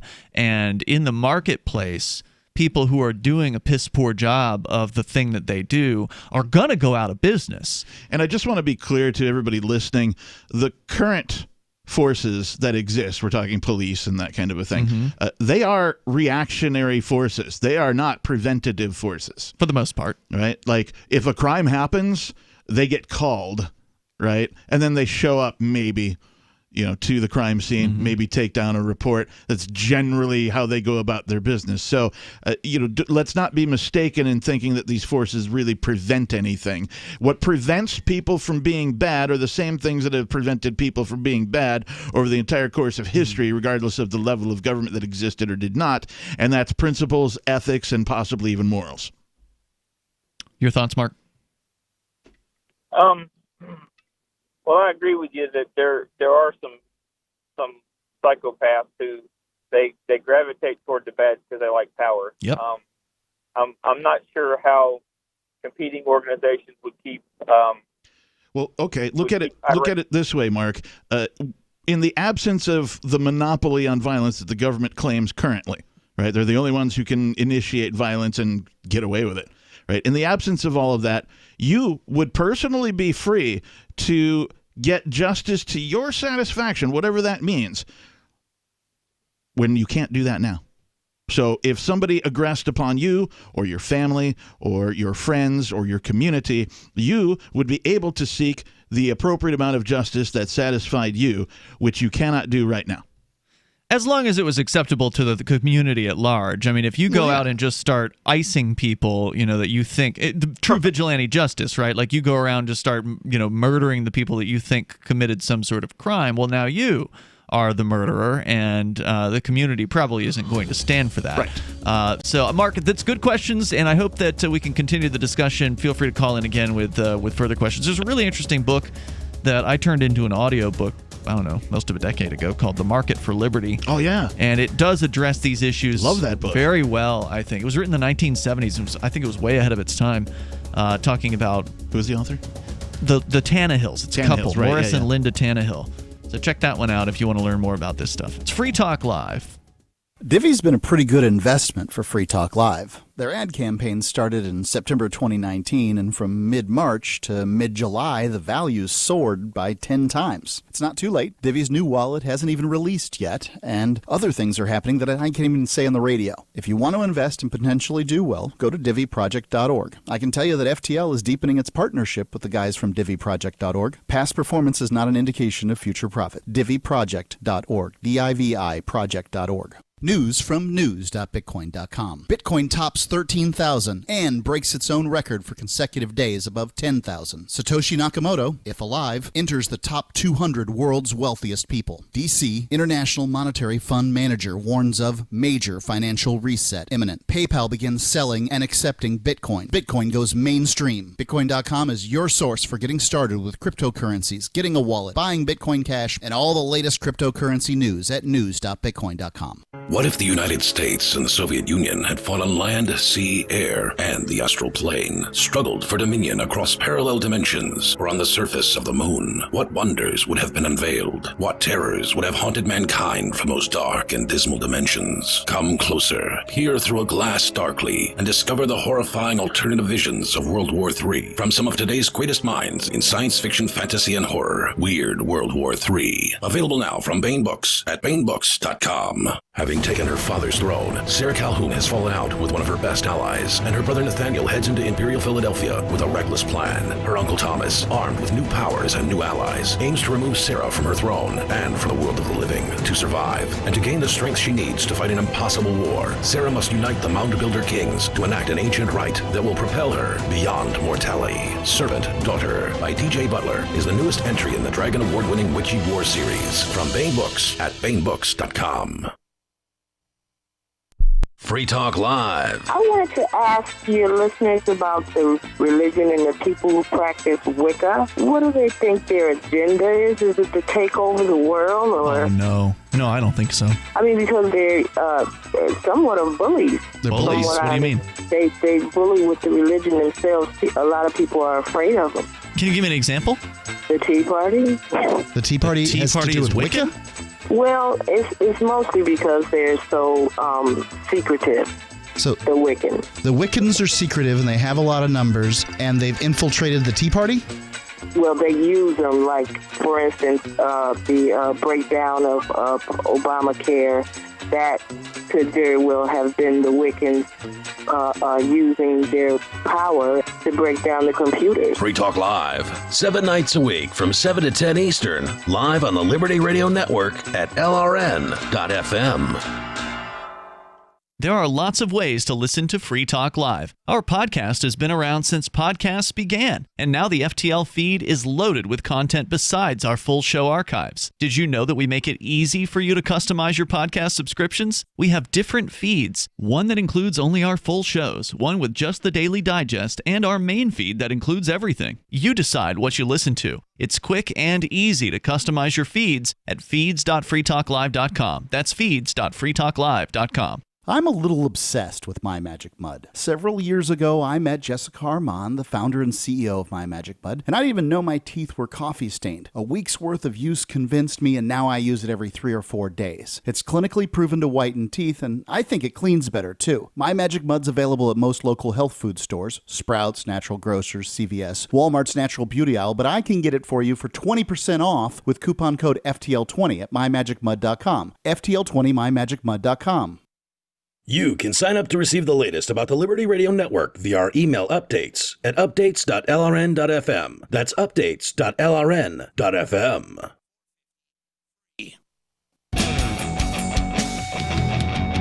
Free Talk Live. Dial in, toll free, bring up whatever you want. Our number, 855-450-FREE. That's 855-450-3733.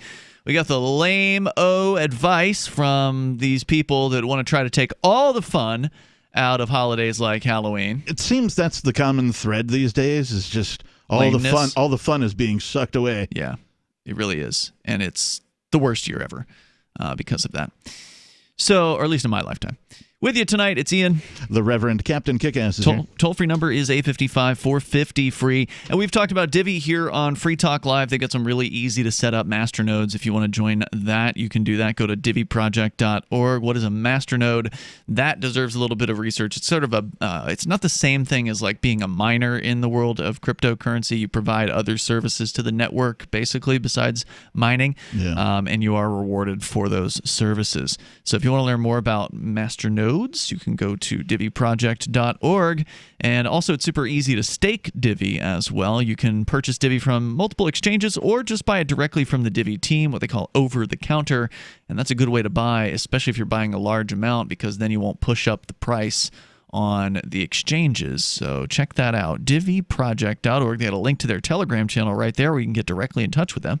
As we go back to your phone calls and thoughts, and then we'll talk. Real quick, I just wanted to mention to the previous caller, as well as anybody listening, that there are several far more intelligent and well-researched folks who have put together many forms of books and that kind of a thing, research on what it would look like in the absence of the monopoly on violence that the government has now. Yeah. We talked about... or what it might look like. We talked about one of them. Another one that I've read is David D. Friedman's book, Machinery of Freedom. He goes into a whole bunch of these, what-if scenarios. What does it look like? How do markets intervene, in the absence of, or in these new markets, right? Because markets for these services can't exist in the current environment. They just can't. They're prohibited from competing with the government on any level. So once you remove that, all of a sudden there's new markets. Entrepreneurs will step in and they'll begin to invent. Right? What will they invent? How will it look? We don't know. Nobody will really know. There's a bunch of people who've done a bunch of research that have good guesses, and so you can go and find that stuff yourself. Just feel free to Google any of those periodicals. To the phones. We go to Jet in Coeur d'Alene, Idaho. Jet, you're on Free Talk Live. Okay, it's time to play Say No Gov. Just kidding. No Gov. Do I win? Just kidding. No, I keep trying to come up with creative ways to send you guys some money. And so... Well, you could just send some tip.lrn.fm. I know, but it's not very creative to do that. Okay. You gotta have stipulations. So, last week I called about the 4 elements of the phraseology that can change the world. The fundamental elephants. So I thought, that last guy, the last caller, laid a really great foundation for this concept. I'm willing to give you guys a certain amount of money if you will introduce, new callers to those principles. Number one, that people with titles.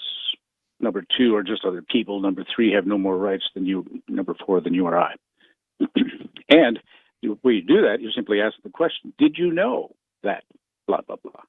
So, how much would you like? $5 per introduction? I mean, I'm not interested in taking money from somebody. I knew. My first thought, Jed, is why aren't you doing like your own show? Yeah, make your own show where you're doing this giveaway or giving people money, for their correct or incorrect answers depending on, your 4 elements. Because I'm busy. Gotcha.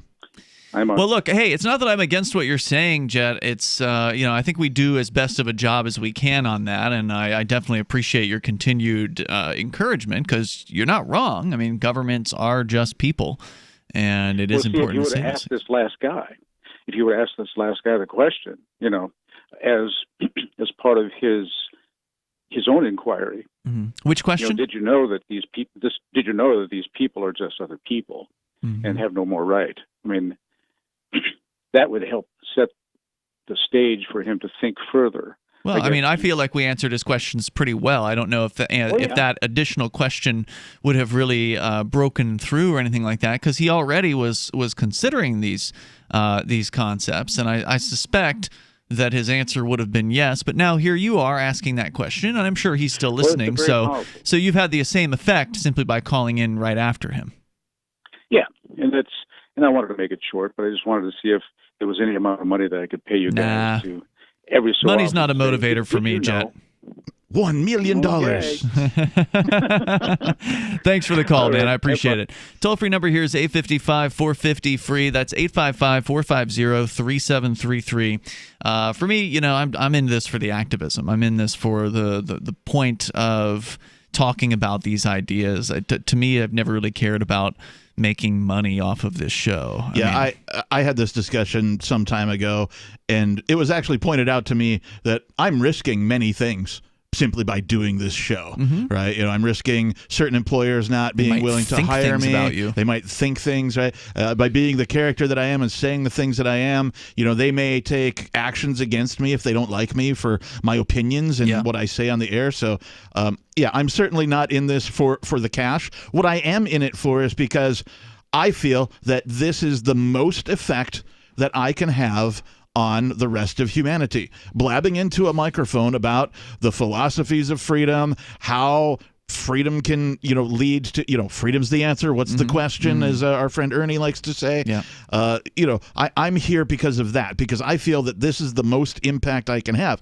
I feel like there's very little that we can do as activists that have impact, right? That have, sadly. And so this, to me, is the most impact that I can have, and that's why I'm here. I'm with you. Let's go on.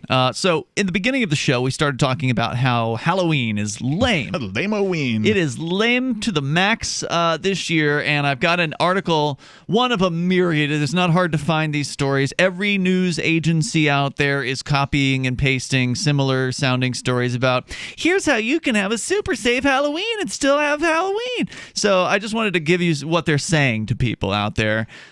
This is a pediatrician with the Allegheny Health Network. The story coming from Pittsburgh's Action News 4, WTAE. They say, leaving a bowl out with a whole bunch of candy in it where kids can have multiple touches, many kids' hands in the candy bowl at the same time, that would be a spreading opportunity, says Dr. Joe Arakri. Arakri says families should hand the candy out. He says there are safe, inventive ways to do that. He said, quote, sometimes they're using grasping hooks to hand the candy out to the kids. All kinds of creative ways that you could do that. And of course, if you're the one handing out the candy to the kids, make sure that you have a mask on, said Arakri.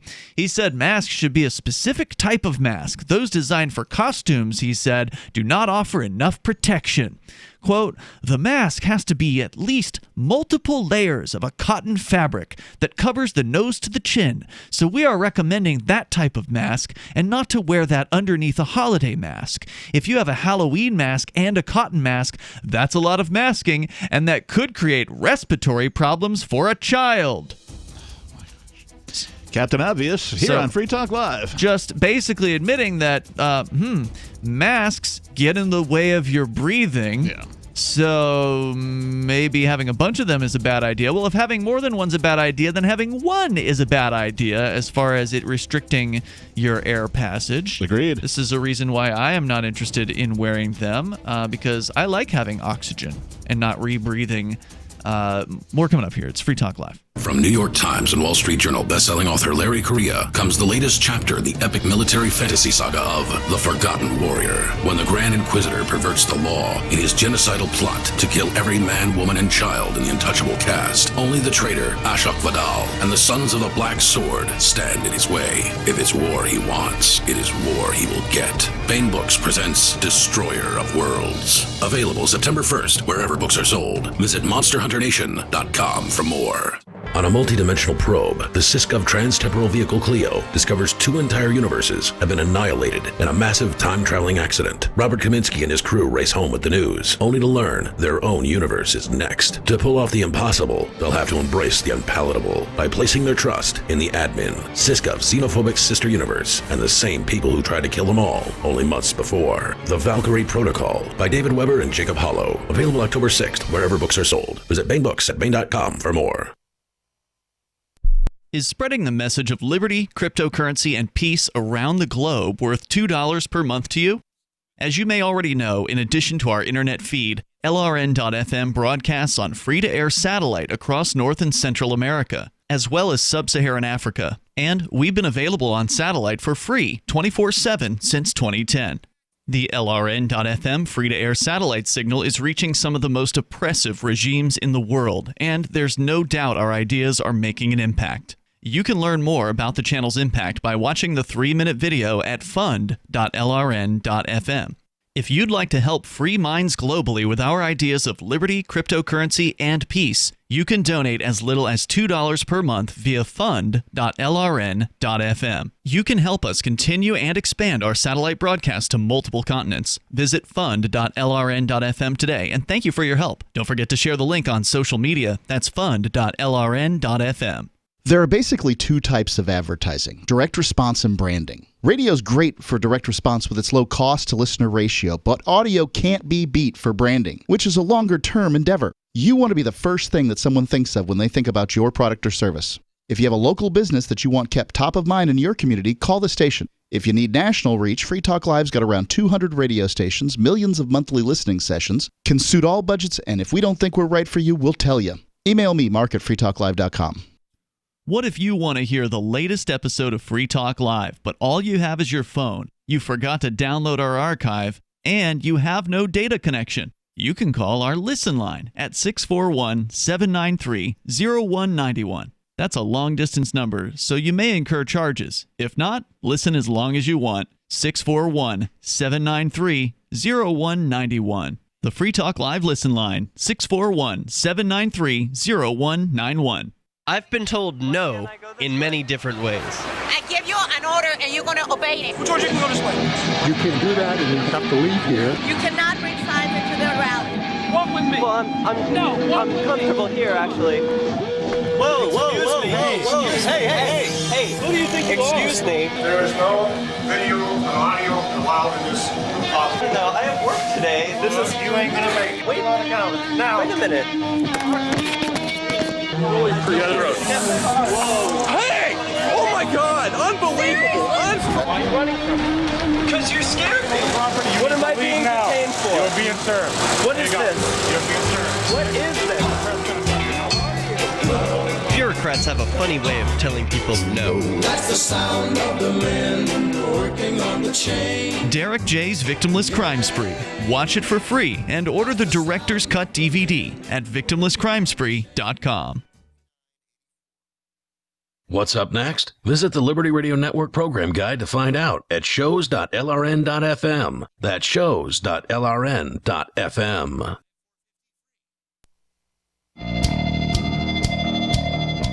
It's Free Talk Live. You bring up anything that you want here. Live Saturday episode. Also, the Halloween episode of Free Talk Live. Scary. And it is scary out there. And I'm talking about scary government crackdowns on freedom. It has been absolutely horrifying, and it's getting worse.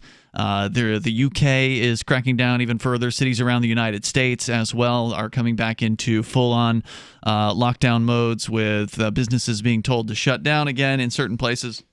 We'll tell you more about that if we get the chance.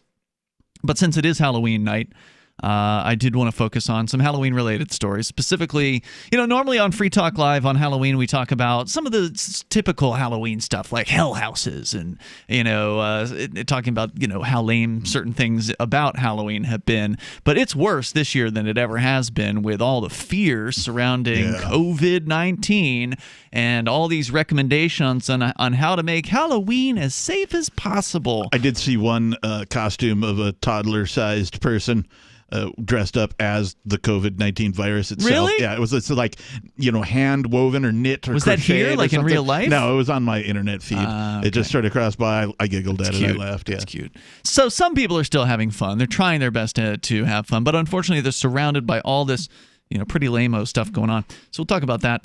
By the way, I do want to say thanks to Bitcoin.com. It is a place where you can go to learn about Bitcoin, Bitcoin Cash, cryptocurrency. You want to get the basics? They've got it for you. Go to the Getting Started or Get Started section there at Bitcoin.com. Take some time to learn about cryptocurrency, because it's not going away. It's going to be with us probably for the rest of our lives. In fact, I predict it'll take over, but we'll see. We hope. It is the internet of money, not money for the internet, but the internet of money. In the same way that the internet changed your daily life, Bitcoin and all these other cryptocurrencies that are blockchain based will also change your life. Yeah, arguably it's the second most important thing to happen since the internet, basically. Yes. Maybe even as important as the internet. Bitcoin.com, go there, get started, learn about that. And we go to your phone calls and thoughts. Jerome is on the line in Charleston, South Carolina. Jerome, you getting dressed up tonight? Are you kidding me? Are you dressing up as Trump again? Huh? Yeah, right. Hey, look, Halloween's like my least favorite holiday. Okay? Really? No, I'm just not into it. Never was as a child. Just don't like horror movies, Okay. Don't like violent movies. What about heavy metal? You like heavy metal? I'm going to guess no. Yeah, okay. I don't even know what heavy metal is. All right. Oh, is that when you lifted something heavy and it's metal? Is that what heavy metal is? Yep, that's what it is. Good guess. Oh, man. You know what? I'm sad that Jerome has never enjoyed Halloween, that it's never been a fun... Did you just never like it as a kid for some reason? Look, man, I got enough problems. As a large black man, I scare enough people just by my natural appearance. You think I'm going to go put on a bunch of stupid-ass costumes and walk around like some goofball? Come on. All right. So what were you calling about tonight? Something really scary, right? Go ahead. No, just a couple of comments Trump made this week. The first one was that doctors want people to die because they get more money. Well, then why the hell didn't they let his ass die? Them 20-something damn doctors were around him in the damn hospital that went out there and had to tap dance for the media to try to explain why he caught a virus that they've been telling him for months to be careful of, with all these rallies and all these people around him all the time, and he just refused to listen to any of them. And then he calls them idiots, and he says, well, they want people to die because you get more money. I've seen people that doctors that have cried. I've seen nurses that have cried over patients that they lost. Yeah, I didn't hear the exact comments from Trump that you're referring to. I am vaguely aware that they exist, but as I understand it, the situation is not that doctors want people to die. Obviously, it's their job to stop that from happening. That's what he said. Okay, look, I don't have like I said, I don't have the quote in front of me. I just want to say this about that, and that is that what I've heard people alleging is not that doctors are purposely trying to kill people, but that what doctors are doing is if somebody dies from some other reason, like let's say they had a heart attack, but they also had COVID, they'll go ahead and chalk that up as a COVID-related death, even though it was a heart attack. But because they had COVID, they get money for that death from the government. From the government. Actually comes from the taxpayers' pockets. Yeah, so that not that it was an incentive to kill people, and maybe Trump did say that, I don't know, which, whatever, but that it was an incentive to misreport or to increase the numbers. I don't believe that. I don't believe You don't believe they got paid? Well, Google it, man. Look, I don't believe that they're misrepresenting. They've been warning people about this thing for months, okay? And a lot of the stuff they said has come true. Really? How many people do you know who are sick from it? I've seen stories with people who have no underlying medical conditions, none, and die. Very rare, dude. Of course they're going to show you those stories. They want to scare you. The mainstream media wants to scare you into believing in this, so you'll keep watching their BS news reports. So of course, if they find a young person who dies from COVID, they got to herald that from the headlines. My God, someone who wasn't 85 and already with 3 conditions died. Well, of course things like that are going to happen if given a million cases or whatever. Yeah, one of them's going to be a young person. One of them's going to be a baby. One of them's going to be somebody who was previously healthy. They had a child died not too long ago too. Kids die of all kinds of stuff, dude. Yep. It was COVID-19. There's all kinds of things that kill kids. So what? I understand.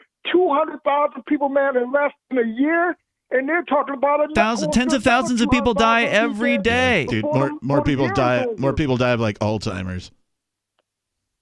My mom has dementia, so that's not funny. Okay. My grandparents had it too, man. Yeah, mine had it too. So over 200,000. And it is kind of funny. And then he lied. And then he lied about it. He lied to the country. He told Woodward, "Oh yeah, I know this thing is dangerous, it's deadly." And then he gets up and he lies to the country. The people who elect He's a politician. They're all liars. Hello. You're a sucker, Jerome. You're a sucker. Oh, you're a sucker because you're the one that you sound like a Republican. You're the one that He doesn't even vote, Jerome. Sticks and stones may break my bones. Huh? Yeah, well, you're the one who's all caught up in the soap opera of politics, bro. Yeah.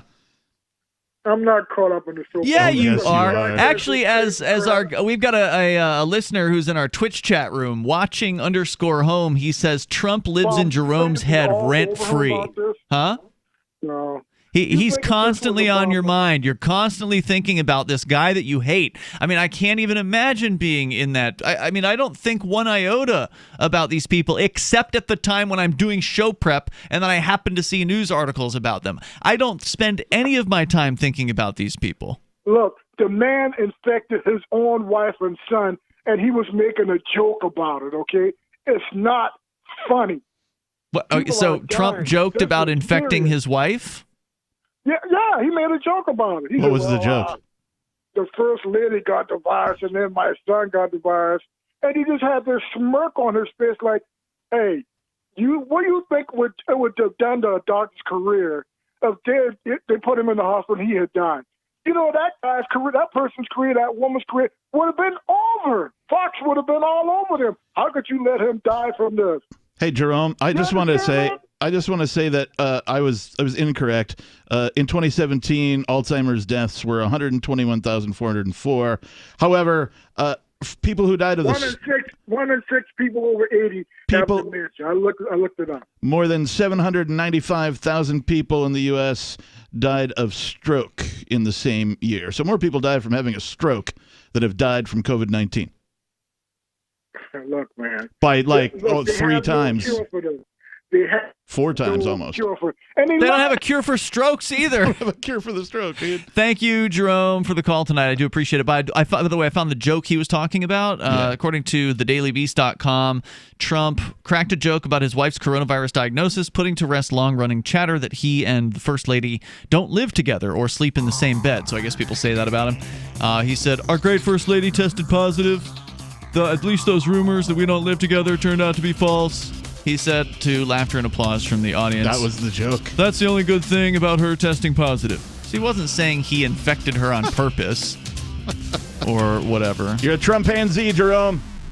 Yeah. 855, 450 free. Imagine living your life constantly thinking about political people. Ugh. It's Free Talk Live. At 58 years of age, I noticed a dramatic energy decline. After a 5-day work week, I had to use one of my days off to rest and recover. I also had cut my gym visits down from 3 times a week to once a week. Since I began using Green Meadow Whey, my energy level has greatly improved. I no longer have to take a day to recover. I have increased my gym visits back to 3 times a week. I'm actually more active and feeling better now than I have in the last 5 years. It's so nice to wake up in the morning feeling good and ready to go. Before trying Green Meadow Whey, I must have tried every whey protein product on the market, and every one of them caused me bloating, gas, and constipation. I've had no such issues with Green Meadow Whey. In fact, I'm sleeping better, my vision has improved, and surprisingly, my emotional and mental state has also improved. I love what Green Meadow Whey has done for me. Green Meadow Whey comes from milk derived from grass-pastured cows. To order, call 888-988-3325 or visit greenmeadowwhey.com. Attention business owners body slammed by overwhelming debt. If your business is in trouble, hassled by creditors, if you're frustrated, finally fed up with big business bailouts while your business has been left for dead, please listen close. There's a brand new fast-track bankruptcy. Some have even called it the biggest small business bailout in American history. Designed for individuals and their businesses. And look, almost no one knows about this yet. My attorney wasn't even aware of it. The truth is, beating the system has never been easy because it's rigged in a sense against the little guy. But here's the jaw-dropping news nobody's talking about. They've literally just changed the system so that you can beat it, but only if you understand how the new game has to be played. Find out if you qualify at pocketsoflight.com. This government-backed small business repair program is still legal, but may not be renewed after the election. Fight back fairly, fight back ethically at pocketsoflight.com. On Free Talk Live, we're bringing people to the ideas of liberty every day. From wrestling superstars like Glenn Jacobs. You guys really are having an impact, I believe. Like I said, a lot of where I am now is due to listening to Free Talk Live. You changed my mind on some very important issues years ago. To random people tuning in on the radio. I was kind of stuck in the left-right paradigm. I heard your show by chance on a Saturday night. From there, I went on, joined the Free State Project, and become an amplifier. So, I mean, that's really the reason why I amp is because I know that if it wasn't for you guys being on as many stations as you are, I never would have found the ideas of liberty. Your amp will directly change more lives by getting Free Talk Live in front of people looking for talk radio online and on the air. When you amp Free Talk Live, you get perks like access to the AMP-only Facebook group and AMP podcast. Visit amp.freetalklive.com. Some of you asked, and now we've delivered. LRN.FM's live Keene, New Hampshire studio shows are now streamed in HD on Twitch. Visit our channel at twitch.lrn.fm and give it a follow. If you have Amazon Prime, you get 1 free subscription on Twitch. If you use it on our channel, Twitch will give LRN.FM a monthly piece of your Prime subscription cost. So please watch, follow, share, and subscribe to twitch.lrn.fm. That's twitch.lrn.fm. Looking for a great real estate investment? Consider New Hampshire, which is ground zero for the Liberty Movement. Your first call should be to Mark Worden from Porcupine Real Estate. He's more than just a real estate agent. He's your New Hampshire concierge. Where are the best places to live? Do you want farm, city, the burbs, or forest? Do you want a duplex or multifamily building so that renters pay your mortgage? There are homes in all price ranges in New Hampshire, and Mark can help with financing too. Invest in liberty and property. Mark Worden can help. PorcupineRealEstate.com. Live video of our Keene, New Hampshire-based shows is streamed on DLive. Please follow and share at dlive.lrn.fm. That's dlive.lrn.fm.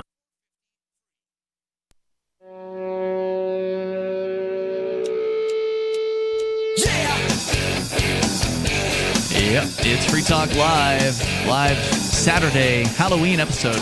You dial in toll-free if you want to join us here. The lines are almost full, so you don't have that much room to get in, but you might still be able to sneak your way in here at 855-450 free. That's 855-450-3733, or better yet, call us through our Matrix chat server. Oh, I keep forgetting about that. Yeah, it's new, right? Yeah. So it's a new habit to get into for us to pay attention to who's calling in there. So far, Gene the Christian Anarchist is the only one who has bothered to avail himself of this method, and it sounds great. So if you want to sound better than the average caller, get on our chat server. Go to chat.lrn.fm. There's instructions step by step on how to get into the server there. It's super easy. Just you got to follow the instructions. Make sure you don't skip any steps, otherwise it won't work right.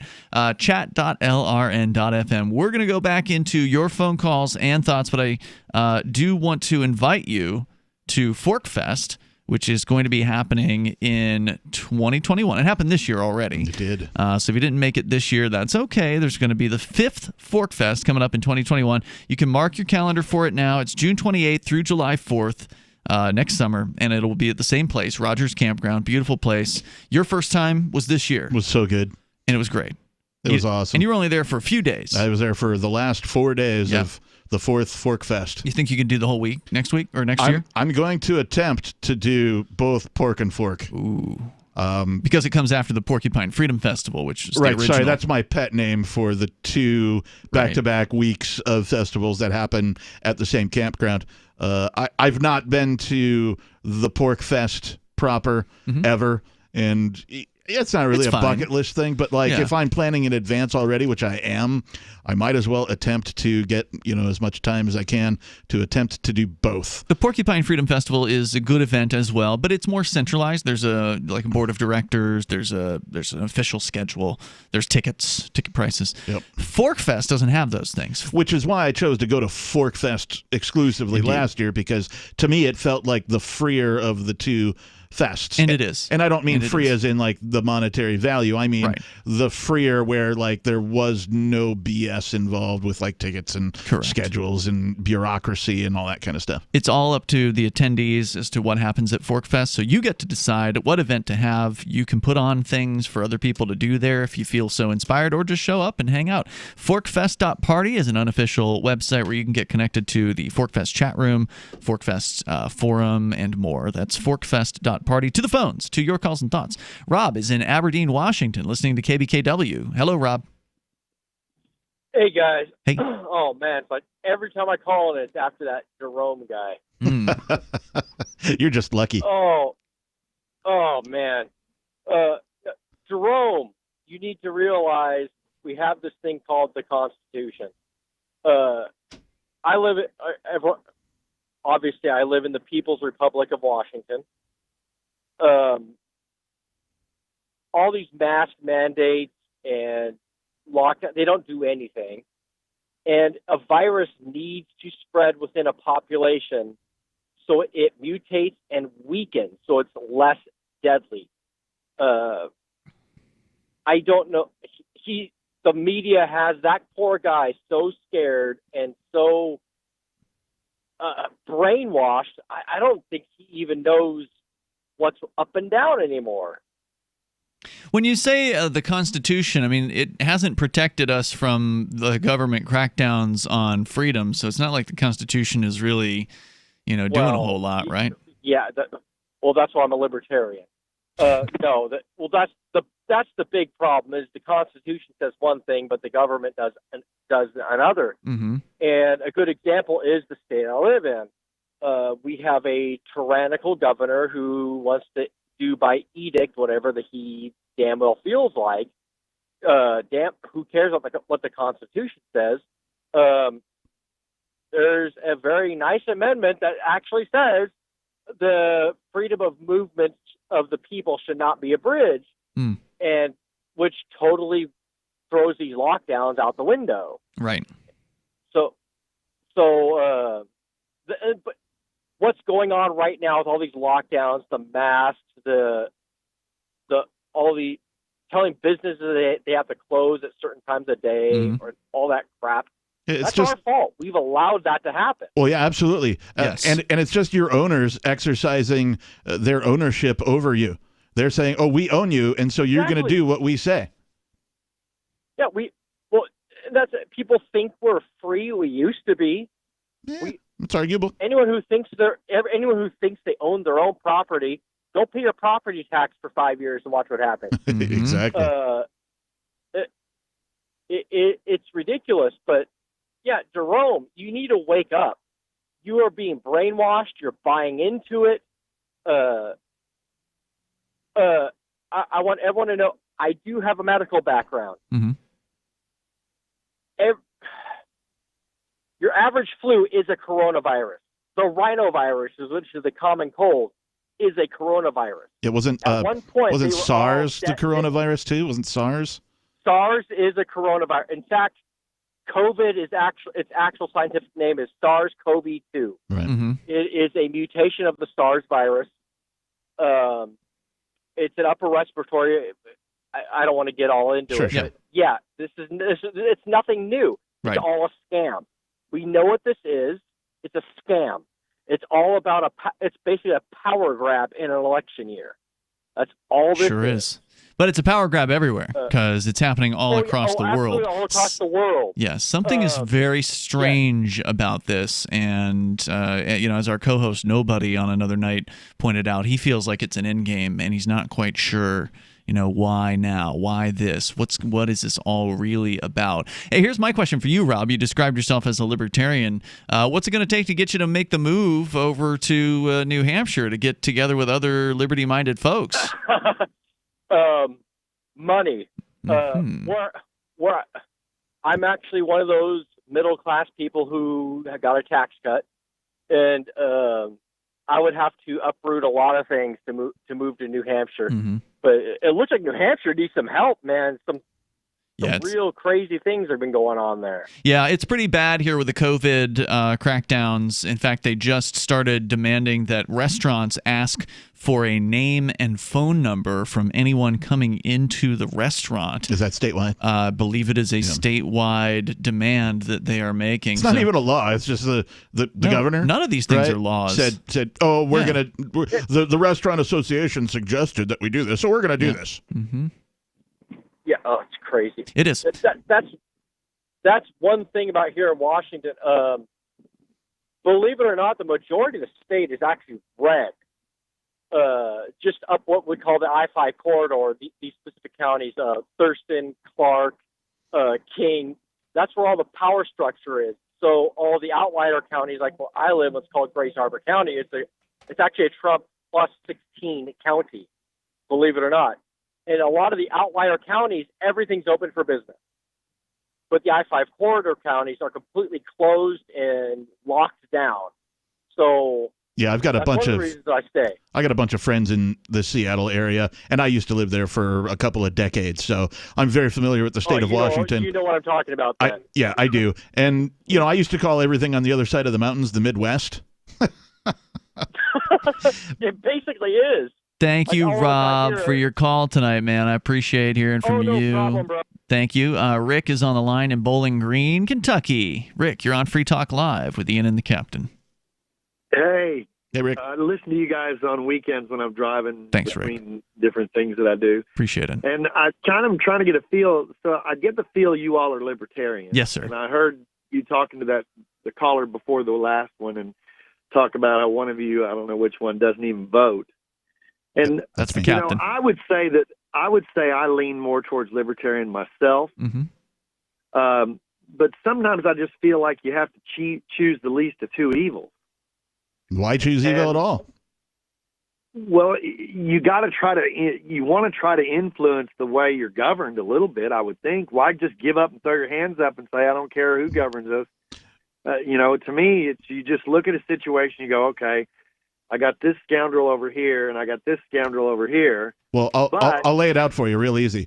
I don't believe that I have the right, and I would never, ever consider myself an authority over you. I do not have the right to tell you how to live your life. And so therefore, I am not going to vote because I refuse to tell you how to live your life. That's my reason. Now, if you want to go ahead and vote for somebody that's going to tell me how to live my life, you're not reciprocating that same courtesy to me, which is fine. You're free to do so. But that's not the reason why I vote. That's where it is. That's not the reason why I vote. I mean, I get where Rick is coming from. No, I'm just telling you why I don't vote. Yeah, but when I'm voting, it's not because I want to impose a view on you. It's because I want to reduce the damage done overall, and I think that's maybe where Rick's coming from. I feel. Yeah, hang on, Rick. We'll stand by. We'll bring it back here after the news. Sure. The toll-free number is 855-450-FREE. But the thing is, when you vote, the politicians don't even know why, right? They just know that they won, and now they can do whatever they want. It's Free Talk Live. Remember when you first heard about Bitcoin? How long did it take you to realize this little project would soon change the world? Do you kind of wish you had got involved sooner? Well, now is your chance to be a part of the next revolution in money. Intercoin is working to finally make crypto go mainstream. It's designed to be scalable enough to support everyday payments and even elections without the state. Bitcoin was originally supposed to be a peer-to-peer cash system, the way we would all pay one another without having to trust any third party. But instead, over time, it mostly became a store of value. That's because every 10 minutes, the Bitcoin network must put all transactions into a block, and that block can only hold so much. If crypto is to become mainstream for people to use it for everyday payments, we need a new architecture, one that is as secure as Bitcoin while being far more scalable. Check out intercoin.org to find out more and maybe pick up some of those coins for yourself. Are you tired of governments murdering people around the world? Stop using their money. There is an alternative. Bitcoin is a stateless, free market, non-political currency. Bitcoin cannot be inflated or controlled by any government. By using their money, you are helping the state. Stop doing it. You have an incredible alternative available now. Learn it, use it, spread it. Get started with Bitcoin at bitcoin.com. That's bitcoin.com. So you've heard all 3 hours of the latest episode of Free Talk Live, and you're still hungry for liberty-oriented audio content? Did you know that we have another 24/7 audio stream at LRN.FM? The Liberty Radio Network airs the latest episodes of some of the best liberty-oriented podcasts on the internet around the clock. In addition to recorded content, you'll also hear live shows like Free Talk Live, originating from our Keene, New Hampshire studio. So listen anytime at LRN.FM. That's LRN.FM.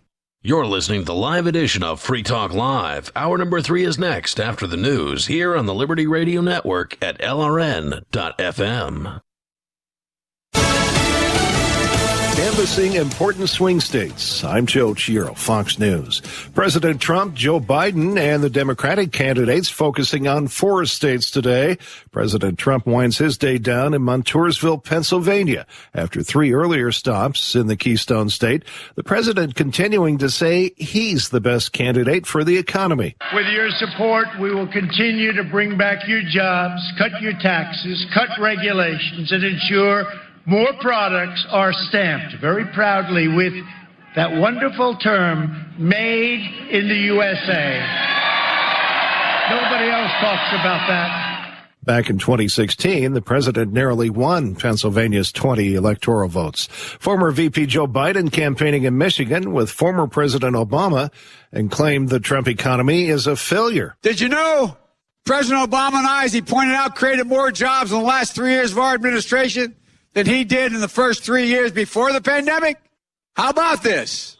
Or did you know Donald Trump's going to be the first president in 90 years who's going to finish his term with fewer jobs under his leadership than when he started? Democratic VP nominee Kamala Harris campaigned in Florida, while Vice President Mike Pence was in North Carolina. Some polls show Biden ahead of President Trump in Michigan, but Michigan Democratic Congresswoman Debbie Dingell thinks the race is tighter than people realize. I think a lot of people didn't believe that Donald Trump could win. A lot of people in Michigan left it. 90,000 people left the top of their ticket blank last time. And you don't feel that. But I do feel in certain parts of the states with certain demographics, it's tightening. The latest Fox News national poll has Biden leading President Trump by 8 points. America is listening to Fox News.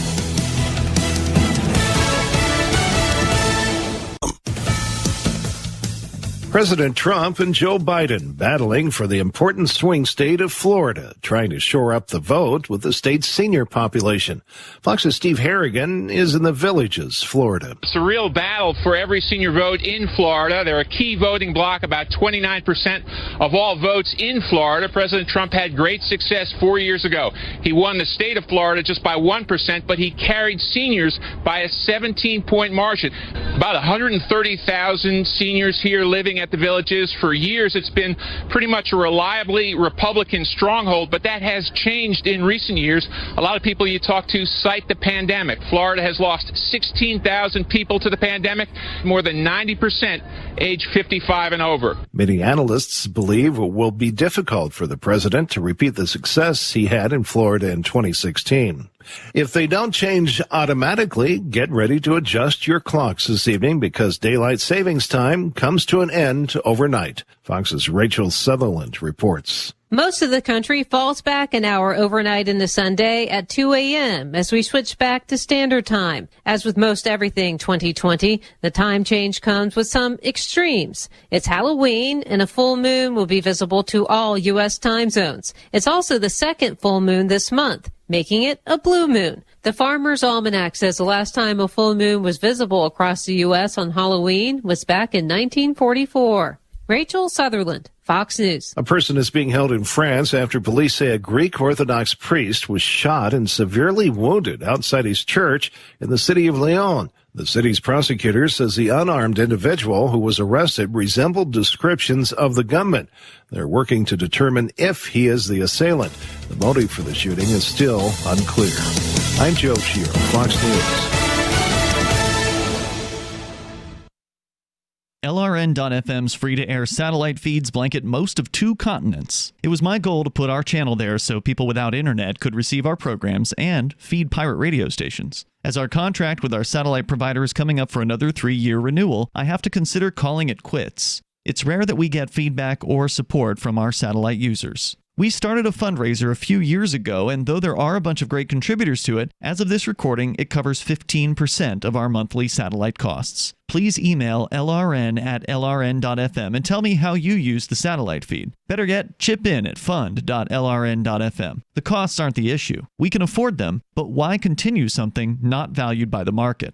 Want to help? You can join our satellite fundraiser for just $2 a month at fund.lrn.fm. If we raise enough to keep both channels on the air, awesome. If we raise more, I'll add more channels. If not, we can shut them down and go internet only. It's up to you. Thank you for your support. Fund.lrn.fm. This is the Onion Week in Review. Thousands of outraged meth addicts urged the federal government this week to address the nation's growing spider epidemic. During a marathon 72-hour meeting under the Roosevelt Bridge Monday, tweakers from across the nation drafted a 45,000-word proposal to kill all the acid-shooting spiders before they develop the powers of mind control or, God forbid, flight. We can't grow these spiders any longer. The government has to... There's a spider there! The addicts have agreed that the best temporary solution would be for the government to issue them large quantities of methamphetamine and steel wool. A local daddy was put in his bye-bye box Tuesday so that he could go on a long vacation with the birds and clouds in the sky. The daddy, who was once tall and strong and liked going to the hospital to play with their fun machines, was reportedly put in the bye-bye box after weeks of being sleepy all the time and never finishing his din-din. Family had come in from all over to watch daddy get dropped inside a cool underground fort full of dirt and sand, where he'll be tonight instead of being home to play Chutes and Ladders. This is the Onion News Network.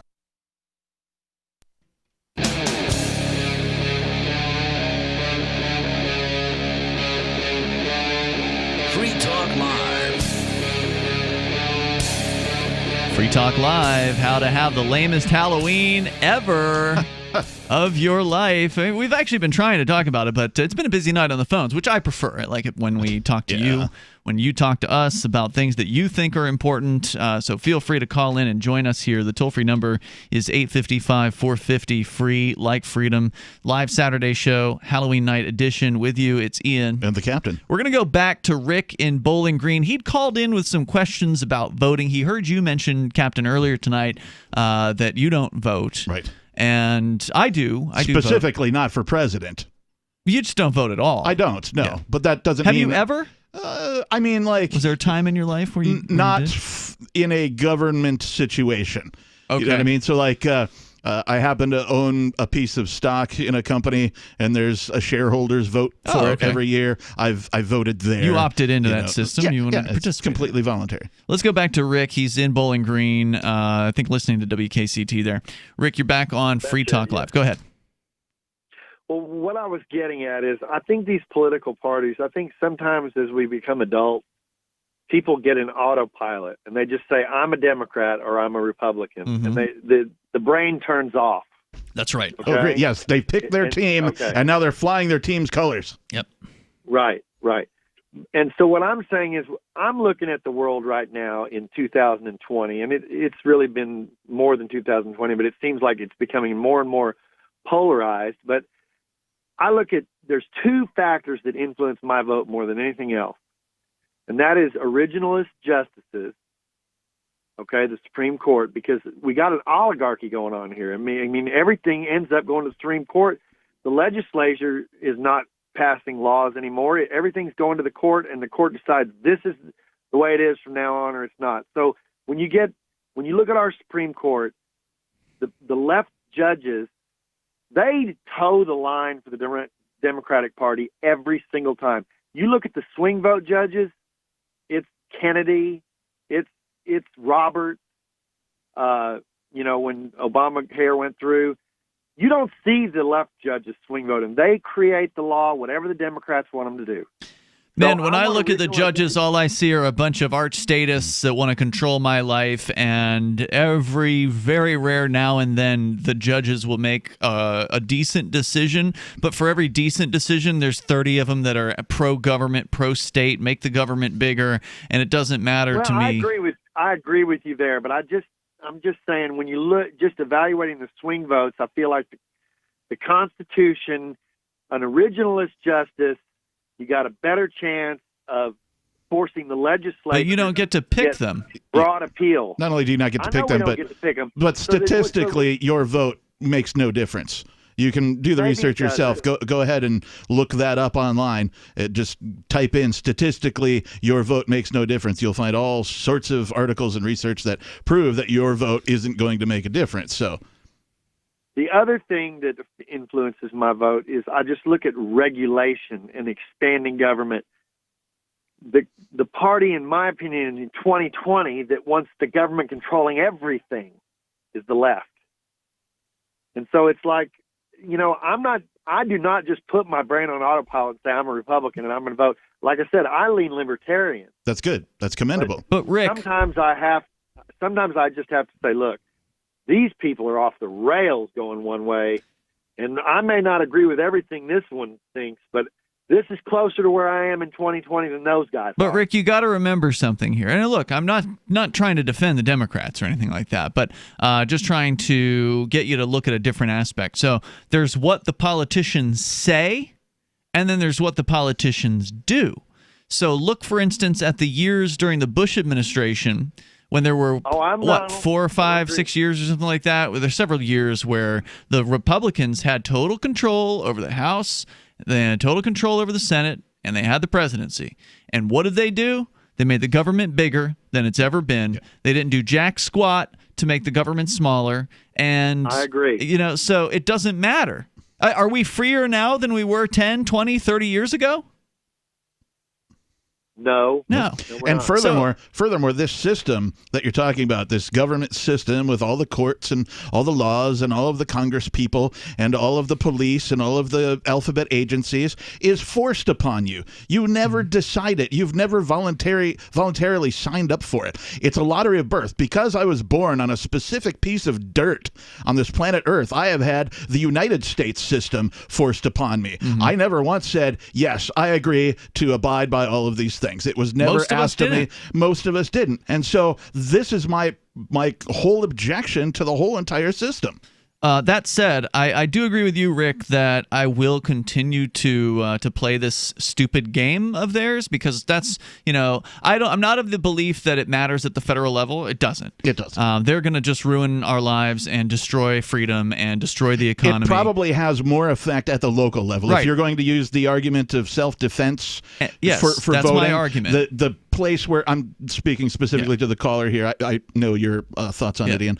But that's the most likely place for you to actually have an impact, is to get involved with your local community on a local level. Yeah. And here in New Hampshire, we actually have people who we know who are running for these political positions. One of our co-hosts, Aria DiMezzo, is running. She actually made international headlines this year because she is the trans, Satanist, anarchist candidate for sheriff here on the ballot as a Republican, which is amazing and hilarious. And there's no way I wouldn't vote for her because it's awesome to be able to do that. And does she have a chance to win? Honestly, it's 2020. I think anything could happen. With all the press that she's got, she certainly has a chance. Rick, thanks for the call. I do appreciate you sharing your thoughts with us here tonight. So thank you for that. I would be flabbergasted if she won, but also ecstatic. If she wins, it'll be like head explosion. We have a, should I call it a gentleman's agreement? You and who? Aria, that if she does become sheriff, that I get to be Deputy Kick-Ass. Deputy Lord Kick-Ass. Deputy Lord Reverend Captain Kick-Ass, however many more titles I need. All right, so we're going to continue with more of your calls, and it is a night of the Daves. We got two more Daves on hold here. Dave in Michigan. Wow, full moon and Halloween and a bunch of Daves. You're on Free Talk Live. Go ahead. It's right, another day. Fascinating conversation. I'm watching the moon come up now. It's a full one. Indeed. What's on your mind tonight, Dave? How do I say it properly? With words. Governor Whitmer here in Michigan has been defeated by the Supreme Court of Michigan that her orders are not valid. However, Dana Nessel, the Attorney General, said, well, we'll just push this over to the Michigan Department of Health and Human Services. Yep. And now, and you just mentioned, you guys earlier, that I believe New Hampshire's taken down names and numbers of people coming into restaurants. Yeah, that started today. And that's happened in Michigan now. Mm-hmm. It's the new thing. It's going around. It's spreading faster than COVID-19, actually. Damn right. Yeah, what you're referring to, Dave, is the fact that this governor there in Michigan, very unpopular, did some really tyrannical things this year, was one of the worst of all of them. She got smacked down legally by the court system, and you'd think that was the end of the story, but no. She said, oh, well, if they're not going to let me do it, we'll just have the regulatory agencies basically come up with the exact same rules and shove them down people's throats. So what it really goes to show... And even more. Yeah. And even more, they increased the fines. So yeah. Oh, you didn't like it that way? Great. We'll crank it up a notch. The lesson to be learned from this, and thank you, Dave, for your call tonight. The lesson to be learned here is that the whole checks and balances thing is garbage. Yeah. It's not working the way they told you it was going to when you went to school. I keep looking at, because it's brought it to mind, the whole the global reaction, all the different governments with the same reaction to COVID, right? The lockdowns and all that kind of thing. So the global perspective has been on my mind. And so I keep looking at the U.S. versus, well, any other country. And I'm not seeing any fundamental difference. No. Right? We might as well be ruled by kings or what's the difference? Any other type of monarchy or whatever you have, because the results are exactly the same. The authoritarian dictator in Belarus is less restrictive than the United States governors. Right. The toll-free number is 855-450-FREE. He told people to drink vodka and go to hockey games. My kind of ruler. More coming up. Free Talk Live. News from news.bitcoin.com. Bitcoin tops 13,000 and breaks its own record for consecutive days above 10,000. Satoshi Nakamoto, if alive, enters the top 200 world's wealthiest people. DC International Monetary Fund manager warns of major financial reset imminent. PayPal begins selling and accepting Bitcoin. Bitcoin goes mainstream. Bitcoin.com is your source for getting started with cryptocurrencies, getting a wallet, buying Bitcoin Cash, and all the latest cryptocurrency news at news.bitcoin.com. From New York Times and Wall Street Journal bestselling author Larry Correia comes the latest chapter in the epic military fantasy saga of The Forgotten Warrior, when the Grand Inquisitor perverts the law in his genocidal plot to kill every man, woman, and child in the untouchable cast. Only the traitor, Ashok Vadal, and the Sons of the Black Sword stand in his way. If it's war he wants, it is more he will get. Bain Books presents Destroyer of Worlds. Available September 1st, wherever books are sold. Visit MonsterHunterNation.com for more. Freedom! Freedom is the call of the untamed Scotsman and all others that want to feel the wind under their kilts. At Free Talk Live, we love the breezy, swinging feeling that only a kilt from Sport Kilt can give. We teamed up with Sport Kilt to let you experience their form of freedom at a discount. Go to kilts.freetalklive.com and see a picture of Richie and me in our kilts. And then head over to sportkilt.com. Get some stylish freedom for yourself and use code FTL for a 10% discount. Sportkilt.com. What if the United States and the Soviet Union had fought on land, sea, air, and the astral plane, struggled for dominion across parallel dimensions or on the surface of the moon? What wonders would have been unveiled? What terrors would have haunted mankind from those dark and dismal dimensions? Come closer, peer through a glass darkly, and discover the horrifying alternative visions of World War III from some of today's greatest minds in science fiction, fantasy, and horror. Weird World War III. Available now from Bain Books at BainBooks.com. The Free State Project has reached its goal of 20,000 liberty lovers who've pledged to move to New Hampshire and get active to achieve liberty in our lifetime. Perhaps you're trying to figure out what part of New Hampshire should be your destination. If so, consider Keene. You'll find more than 150 reasons to move to Keene at move.freekeene.com. Keene is famous for its historic, publicity-generating activism, as well as being the liberty media capital of the world. It's home to freekeene.com, New Hampshire's destination for liberty activism, news, and opinion. For years, we've been compiling over 150 reasons to move to Keene at move.freekeene.com, where you'll learn about some of what's happening here and what makes Keene a great place to live. If you love liberty, you'll probably enjoy anywhere you end up in the Shire. But do your due diligence first. Please visit move.freekeene.com for the full list of over 150 reasons to move to Keene. That's move.freekeene.com. If you want to know the latest about Free Talk Live before we go on the air, all you need to decide is how you want it delivered. It's your choice. Visit news.freetalklive.com to receive our usually weekly news updates by email. Plus, we have a Twitter account at twitter.freetalklive.com, and you can follow us on the decentralized Mastodon platform at toot.freetalklive.com. So please follow us at toot.freetalklive.com and sign up for our emails at news.freetalklive.com. So you've signed the Shire Society Declaration and are planning your move to New Hampshire to be around more liberty-oriented people. Next, sign up for the Shire Society Forum at forum.shiresociety.com. There are a bunch of people there who are already in the Shire, and they want to meet you. If you're already in the Shire physically, you should also come by the forums. Remember, not everyone uses Facebook. New people are signing up for the Shire Society Forum every month, so drop in and say hello at forum.shiresociety.com. You're listening to the best liberty-oriented audio streamed around the clock, on the air, and online. This is the Liberty Radio Network at LRN.FM.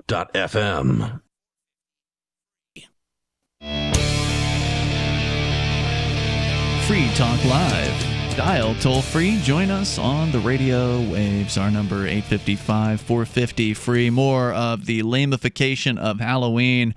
And we haven't even started to talk about Thanksgiving yet, because there's a whole set of new rules for Thanksgiving from California's governor. Is this the one where they have a certain set of rules for Thanksgiving dinner, but then they have a different set of rules for like funerals? And so people are saying, well, I'm just going to have a funeral instead for our turkey because the rules are more lax for the funeral than they are for the Thanksgiving dinner. I hadn't heard about that, but it sounds plausible. I mean, it sounds like the Thanksgiving rules are like 6 people or less. Right, can't be from, have to be from your family, right? Can't be more than one family, something like that. And like we won't have time for it tonight. Yeah, but all right. Before Thanksgiving, we'll get to that story because we've got lame-o Halloween rules we got to get in here if we get the chance. But first, let's go to your calls and thoughts. Another David, this one in New Mexico. You're on Free Talk Live. Hello, David. Hey, yeah, grand jury indictment I'm looking at here, state of New Mexico. And you remember that judge I was telling you about, M. Monica Zamora? I do, but our listeners may not. Yeah. Yeah, anyway, so M. Monica Zamora, judge, she's the one where she terminated my parental rights and adopted my children to, and this is a court document, Kurt Odin Elich. And I appealed that to the New Mexico Court of Appeals and got a unanimous 3-judge decision saying that M. Monica Zamora had violated the law, and they reversed the termination of my parental rights and that adoption. And you got your kids back? Illegally. No. No, I've never seen them again. However, I have this grand jury indictment here that I'm reading from, State of New Mexico versus Kurt Elich, E-L-I-C-H, and grand jury indictment, count number 4 and 5. This gentleman, Elich, who pretends to have adopted my children, says right here that defendant did unlawfully touch or apply force to David Elich, which is actually not his name because they couldn't legally change his name from Olson to Elich, but did touch him in a rude, insolent, or angry manner, a petty misdemeanor. And then he also does that mean he hit your kid, your son?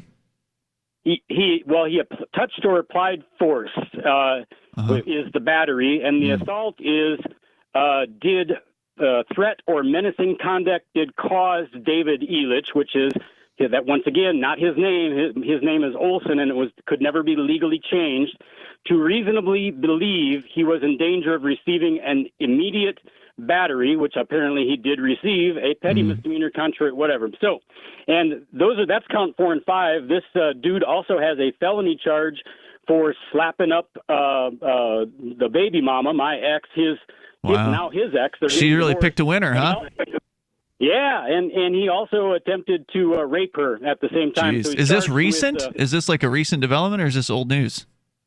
On or about November, I just found out about it because a lawyer sent this to me, but on or about November 10 of 2019 is when he did this stuff. So, can you use this information to try to get your kids back? I'm sure I can use it to do something. I don't know exactly what this will affect, but I can use it to do something, yes. So anyway, that's the infinite wisdom. Yeah, I mean that's not the kind of news you want to receive. It's like your kids are getting hurt, right? But on the other hand, the guy's a jerk, and maybe this is an opening or an opportunity for you, David. I wish you the best, and thank you for the call tonight. The toll-free number here is 855-450-FREE. So to take you back to the sort of the theme of the show here tonight, in betwixt your phone calls that have been coming in, and again, that's what this show's about, so you can call in about anything you want. But I was announcing some of the lamification techniques here that they're encouraging all over the place, and I've seen it in just my neighborhood here in Keene, New Hampshire, with these candy shoots, as they're calling them, this sort of impersonal shucking of candy down a tube at the kids that are waiting down below. And so here's the rest of the story. A pediatrician with the Allegheny Health Network in Pennsylvania, Pittsburgh Action News, WTAE, reporting he is recommending that people that they not leave a candy bowl out, that they put together some sort of inventive system. He says there's all kinds of creative ways that you could use hooks to hand the candy out to the kids. He says you got to wear a mask, though, but don't wear 2 masks because that could be a respiratory problem.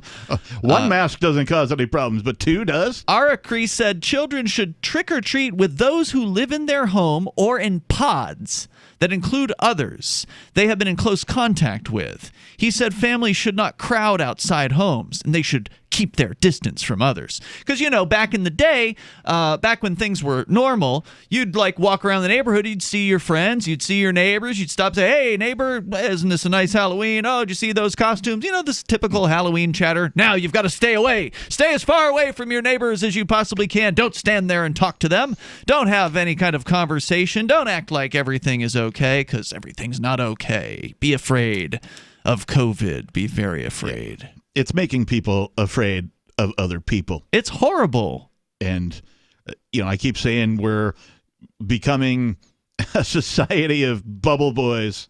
Right. They use the term pods here, which is very similar to the social circles concept that they have going on in Canada, where in Ontario province, they say you're only allowed to have a circle of 10 people. Yeah. And you're not allowed to hang out with anybody else besides those 10 people. And those 10 people all have to be in the same circle. So they can't have like a connected to one circle here and then connected to another circle there. No, it's the same 10 people. Yeah. That's it. So they're saying you can only go trick-or-treating with pods. Oh, man, the governments of the past would just be licking their chops at such control, at such ability to track all of their citizens at their every move and where they go and what they do, who they associate with, who their neighbors are, all that stuff. Right. They're literally turning people into pod people. Yeah. You know, like Invasion of the Body Snatchers. Going on. So Brandy Jackson of Ambridge said she's prepared for distance. Trick-or-treaters will be out tonight in her community. She says, "We did the tube, and then I'm going to have a barrier so we can keep the 6 feet." She attached a tube, a PVC pipe, to her porch. She said her 2-year-old son will put the candy into the tube to slide it to the trick-or-treaters. It's important this year to keep up hope and just try to keep things as normal as possible. Well, you're failing. Okay? Indeed. If your idea of normal is to attach a PVC tube, decorate it, and change everything about how Halloween has ever worked up until this point, is anyone buying that this is in any way, shape, or form normalcy? This is fear. This is constant fear. It's fear just racking people and making them creative to try to feel good about trying to maintain whatever sense of participation in this holiday. I mean, look, I'm all for finding a workaround for your problems. It's human nature to do that, to look for the way to get around a problem or hurdle a problem, solve a problem, that kind of thing. So, like, in ways, I can appreciate at least the creativity involved. But I do not have the hope that some of these people have. I said in the beginning when the lockdowns first started happening, everybody's like, "Oh, it's only 2 weeks." I said, no, in fact, it's going to be never ending. So far, I'm right. ARCRI advises children use hand sanitizer after stopping at every 2 or 3 homes.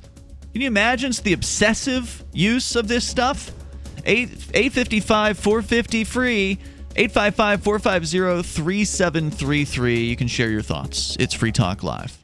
News from news.bitcoin.com. Bitcoin tops 13,000 and breaks its own record for consecutive days above 10,000. Satoshi Nakamoto, if alive, enters the top 200 world's wealthiest people. DC International Monetary Fund manager warns of major financial reset imminent. PayPal begins selling and accepting Bitcoin. Bitcoin goes mainstream. Bitcoin.com is your source for getting started with cryptocurrencies, getting a wallet, buying Bitcoin Cash, and all the latest cryptocurrency news at news.bitcoin.com. Divi's been a pretty good investment for Free Talk Live. Their ad campaign started in September 2019, and from mid-March to mid-July, the values soared by 10 times. It's not too late. Divi's new wallet hasn't even released yet, and other things are happening that I can't even say on the radio. If you want to invest and potentially do well, go to diviproject.org. I can tell you that FTL is deepening its partnership with the guys from diviproject.org. Past performance is not an indication of future profit. diviproject.org. DIVI project.org. This is Michael Dean from the Freedom Fiends. I've run websites since 1996 and have used over a dozen web hosts in that time. AgristHosting.com is the only one that hasn't broken my heart. Agrist Hosting's uptime and service is stellar, and their DDoS mitigation is the best I've seen. That's important because if you tell the truth in this world, you'll ruffle feathers.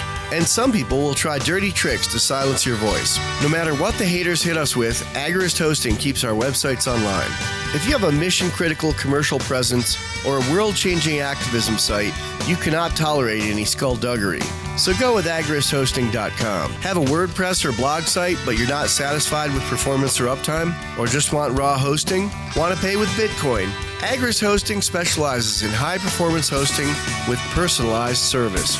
Go to agristhosting.com and click on the button that says Get Hosted. That's agristhosting.com. The new 4th edition of Healing Our World, The Compassion of Libertarianism, will take your understanding of liberty to a deeper level and has over 1,300 updated references, new cartoons, and a foreword by Dr. Ron Paul. With discounts for multiple book purchases, the 4th edition of Healing Our World is a great gift for the liberals, pragmatists, environmentalists, and Christians in your life who think libertarianism is cold-hearted. Get yours today at healing.freetalklive.com and use promo code FTL for a $5 discount. The LRN.FM social media channels have been revamped. We've eliminated Facebook and focused on other platforms like Twitter and Mastodon, the decentralized alternative to Twitter. On our accounts, you'll find posts from multiple LRN.FM show hosts together in one place. Follow us on Twitter at twitter.lrn.fm, or better yet, move to the decentralized Mastodon social media platform at toot.lrn.fm, toot.lrn.fm. I think you'll like it. We have some good news. The indictments against Ross Ulbricht in the District of Maryland were dismissed with prejudice, meaning they can never be refiled. This is especially good because those indictments contain the only charge ever made that Ross engaged in murder for hire. This was a serious allegation that Ross Ulbricht denies. It was never prosecuted or ruled on by a jury, but was trumpeted by the federal government and the media as if it were proven fact. The Maryland court held these indictments for almost 5 years, poisoning Ross's case and leaving him under a cloud of unproven allegations. As explained in Ross's appeal to the Supreme Court, the fact that the judge used these allegations to give Ross a draconian sentence of double life without parole violated his Sixth Amendment right to a jury trial. Judges are required to issue sentences based on convictions decided by a jury, not unproven allegations never even charged at trial. Although this is a positive development, the dropped indictment will not set Ross free. Now, a presidential pardon is Ross's only hope of freedom. Sign the petition at freeross.org. freeross.org. Do you love Twitter? Make sure you favorite the LRN.FM Twitter account so you can receive our tweets at twitter.lrn.fm. That's twitter.lrn.fm.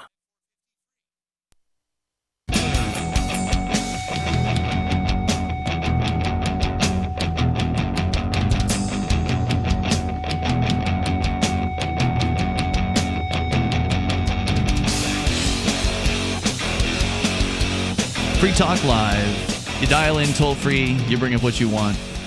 855-450-FREE. We're talking about the scaredy cats of America. Scaredy parents. The United Scareds of America. They're so frightened of COVID, even though, how many people do you know that are sick? Zero. How many people do you know that have died from COVID? Zero. Let alone had caught it in any sort of meaningful way that actually took them out of commission for any significant period of time. And, we had a caller tonight talk about Trump had the COVID. Well, do we know that? Supposedly. I mean, that's what they said. Well, how do we know? We don't that's actually the conspiracy. know. The conspiracy theory from the left is that he didn't have it, and he was just lying to make people think that he did. I mean, I don't actually know.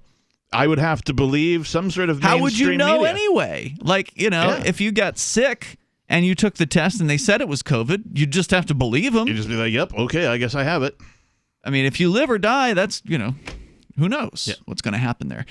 So we were sharing with you a story from, let's see, where was it? It was, I don't know where the hell it was. I actually closed the story down already. But, it was from Pittsburgh, talking about some of the ways that people are doing their Halloweening the this year. Lameweens, right? Yeah, and here's another one. Because, again, as I said, these are all over the place. Yeah. A lot of people have been doing this COVID tube where they just chuck candy down a PVC pipe, and I've seen at least 3 of them in this neighborhood, so it's very popular now.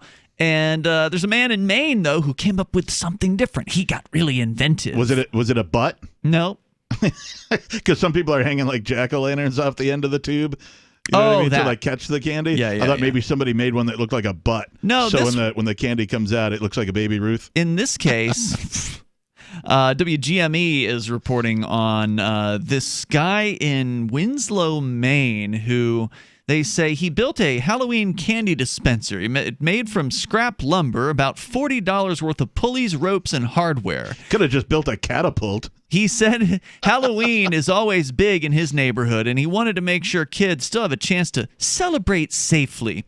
Quote, "We didn't want Halloween to disappear for those kids, and we know there are going to be people out there trick-or-treating, and we wanted to be able to still provide a fun but safe opportunity for those kids, so I kind of threw this thing together," Halloween hobbyist Chris Bernier said. The dispenser works like a clothesline, using a pulley system to carry candy down the driveway, where it's automatically cut down onto a table. From there, kids can safely grab the treats and enjoy. So it sounds like robots. It just shows a guy with what looks like a big clothesline. Yeah. And so he's just he connects the candy to this rope and then ropes it down to some table where I guess there's like a knife or something on the other end. I mean, so far I think my idea about having the slingshot, loading the fun-sized candies into the wrist rocket, and hey kids, dodge this. All right, so I've got some other news related to Halloween. This is it's kind of good news. Nearly 400 revelers busted at New York City Halloween warehouse party. So some people are out there saying, screw the man, screw all these rules. Nice. We're having a party. And in fact, hundreds of people were busted up in a Brooklyn Halloween party in a mostly maskless monster mash, according to nypost.com. It was busted early this morning for violating social distancing and large gathering rules. Using surveillance video, the New York Sheriff's Department watched about 150 people enter a warehouse at 23 Meadow Street before sending in deputies to the scene around 1 a.m. Oh my gosh. Inside. They let people just walk into a warehouse? How dare they? They had to let them walk in before they busted them. They let them party until 1 a.m. too. That's right. Inside, they found 387 people dancing. My God. Not dancing. Many. Wait, isn't this the plot to Footloose? Dude, it's actually real.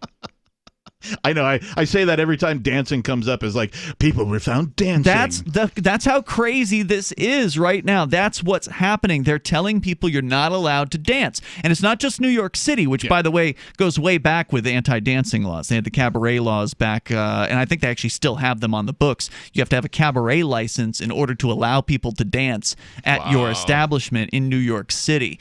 I don't think they've ever gotten rid of that. But, in this case, now they're just telling everyone you can't dance. And it's not just New York. It's happened right here in Keene, New Hampshire. There's a bar owner who I know personally who told me that the Liquor Commission came in and told him you're not allowed to. They saw people dancing in his establishment. Like one couple was dancing. And they told him you can't do this. Wow. It's happening.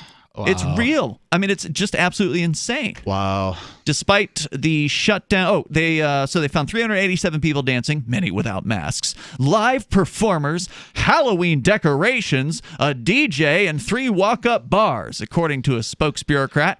Sounds completely illegal to me. Deputies shut down the bash and issued desk appearance tickets to the party organizer and 8 others, including security guards, employees, and entertainers. I'm assuming nobody told the men with the guns and the costumes, the badge costumes, that is, not the Halloween costumes, to GTFO when they showed up. Yeah, I mean, that'd be nice, but what are you going to do? I mean, they got guns.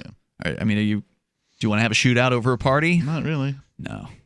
So what you should do in this particular case, New Yorkers, is everybody that was... Now, I'm surprised they didn't ticket all 387 people. Wait, I was just thinking you could, when they come to the door, you could welcome them in and go, hey, great costumes, here, have a beer, Ooh, scary.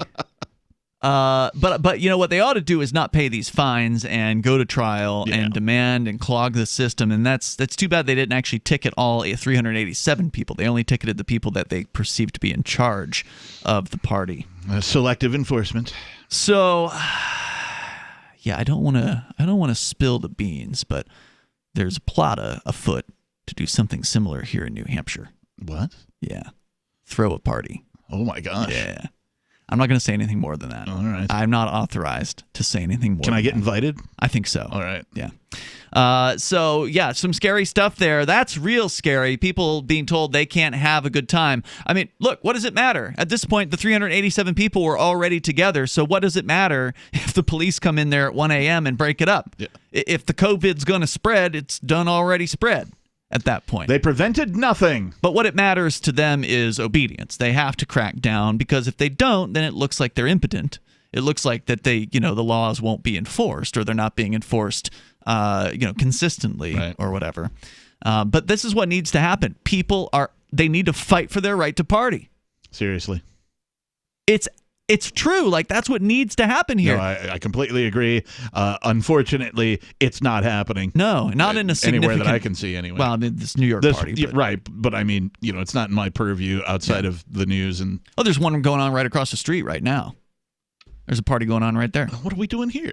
We should be doing the show from over there. Well, it'd be a little loud, I think, all right, yeah. in there. But, I mean, kudos to the organizers in this particular case for putting this together. It does make me feel good to know that things like this are still happening, that there are underground parties that are going on. And Did it say there was any live music? Yes, there was a DJ and live, really what they live describe music, as live okay. performers. Okay. So Maybe what that some means, dancers or something? Yeah, Yeah. I don't know. Okay.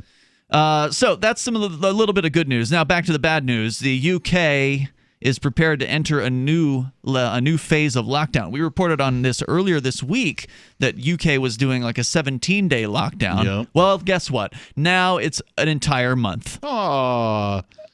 And according to the story at the AP, Those bastards. They're saying here that the UK has passed 1 million confirmed COVID-19 cases. Note, those are just cases, not deaths. Yeah. Boris Johnson, the Prime Minister, made a sudden about-face and confirmed that stringent restrictions on business and daily life would begin Thursday and last until December 2nd. He said at a televised news conference that no responsible Prime Minister could ignore the grim figures. Unless we act, we could see deaths in this country running at several thousand a day, said Johnson, who was hospitalized earlier this year for a serious case of COVID-19, but survived. Under the new restrictions, bars and restaurants can only offer takeout. Non-essential shops must close, and people will only be able to leave home for a short list of reasons, including exercise. So F 'em all. we're right back to where we started. F them all. And if you don't think it's going to happen where you live, well, it already is in some U.S. cities. More coming up. Free Talk Live.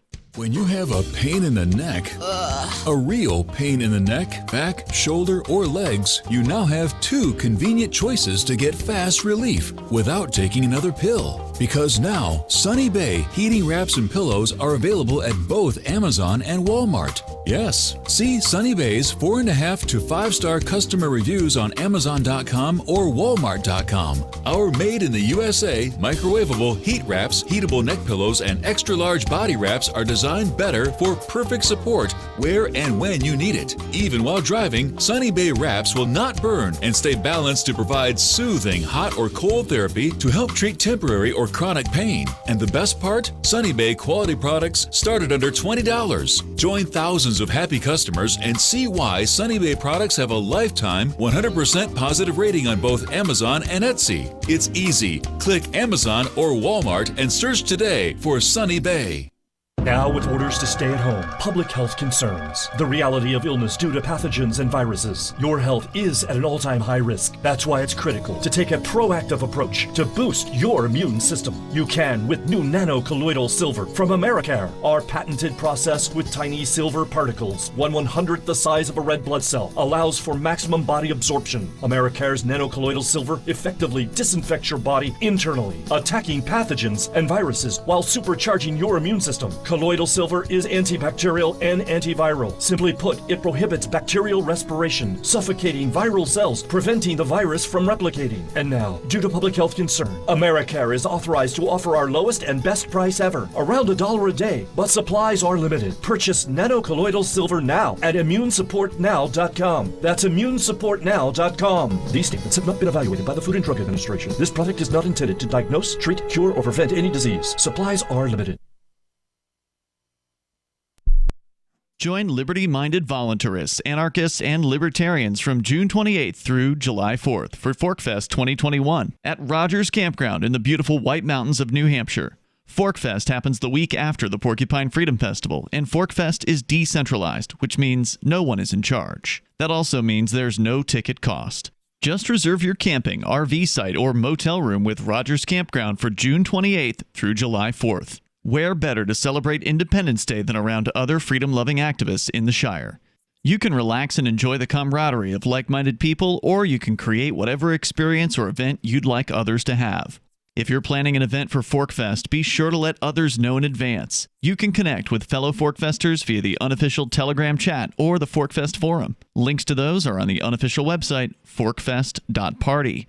Mark your calendar for June 28th through July 4th, 2021. We'll see you at forkfest.party. There are lots of ways to listen to Free Talk Live. Our podcast has been around since podcasts began, and now the FTL feed is loaded with content besides our full show archives. Did you know that we make it easy for you to customize your podcast subscriptions? We have different feeds, one that includes only our full shows, one with just the Daily Digest, and our main feed that includes everything. You decide what you listen to. It's quick and easy to customize your feeds at feeds.freetalklive.com. That's feeds.freetalklive.com. Cell 411 is a free app for Android and iOS that replaces government-controlled 911.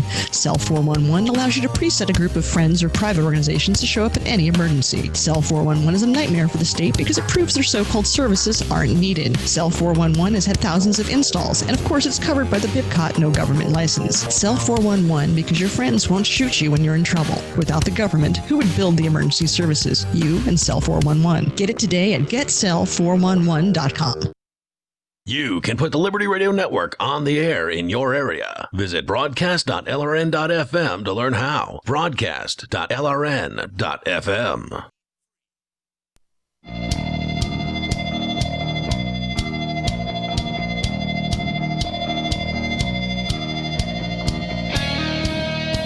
Free Talk Live. Dial in, toll free, in these remaining moments. We got enough time for you if you want to join us here. Showing off.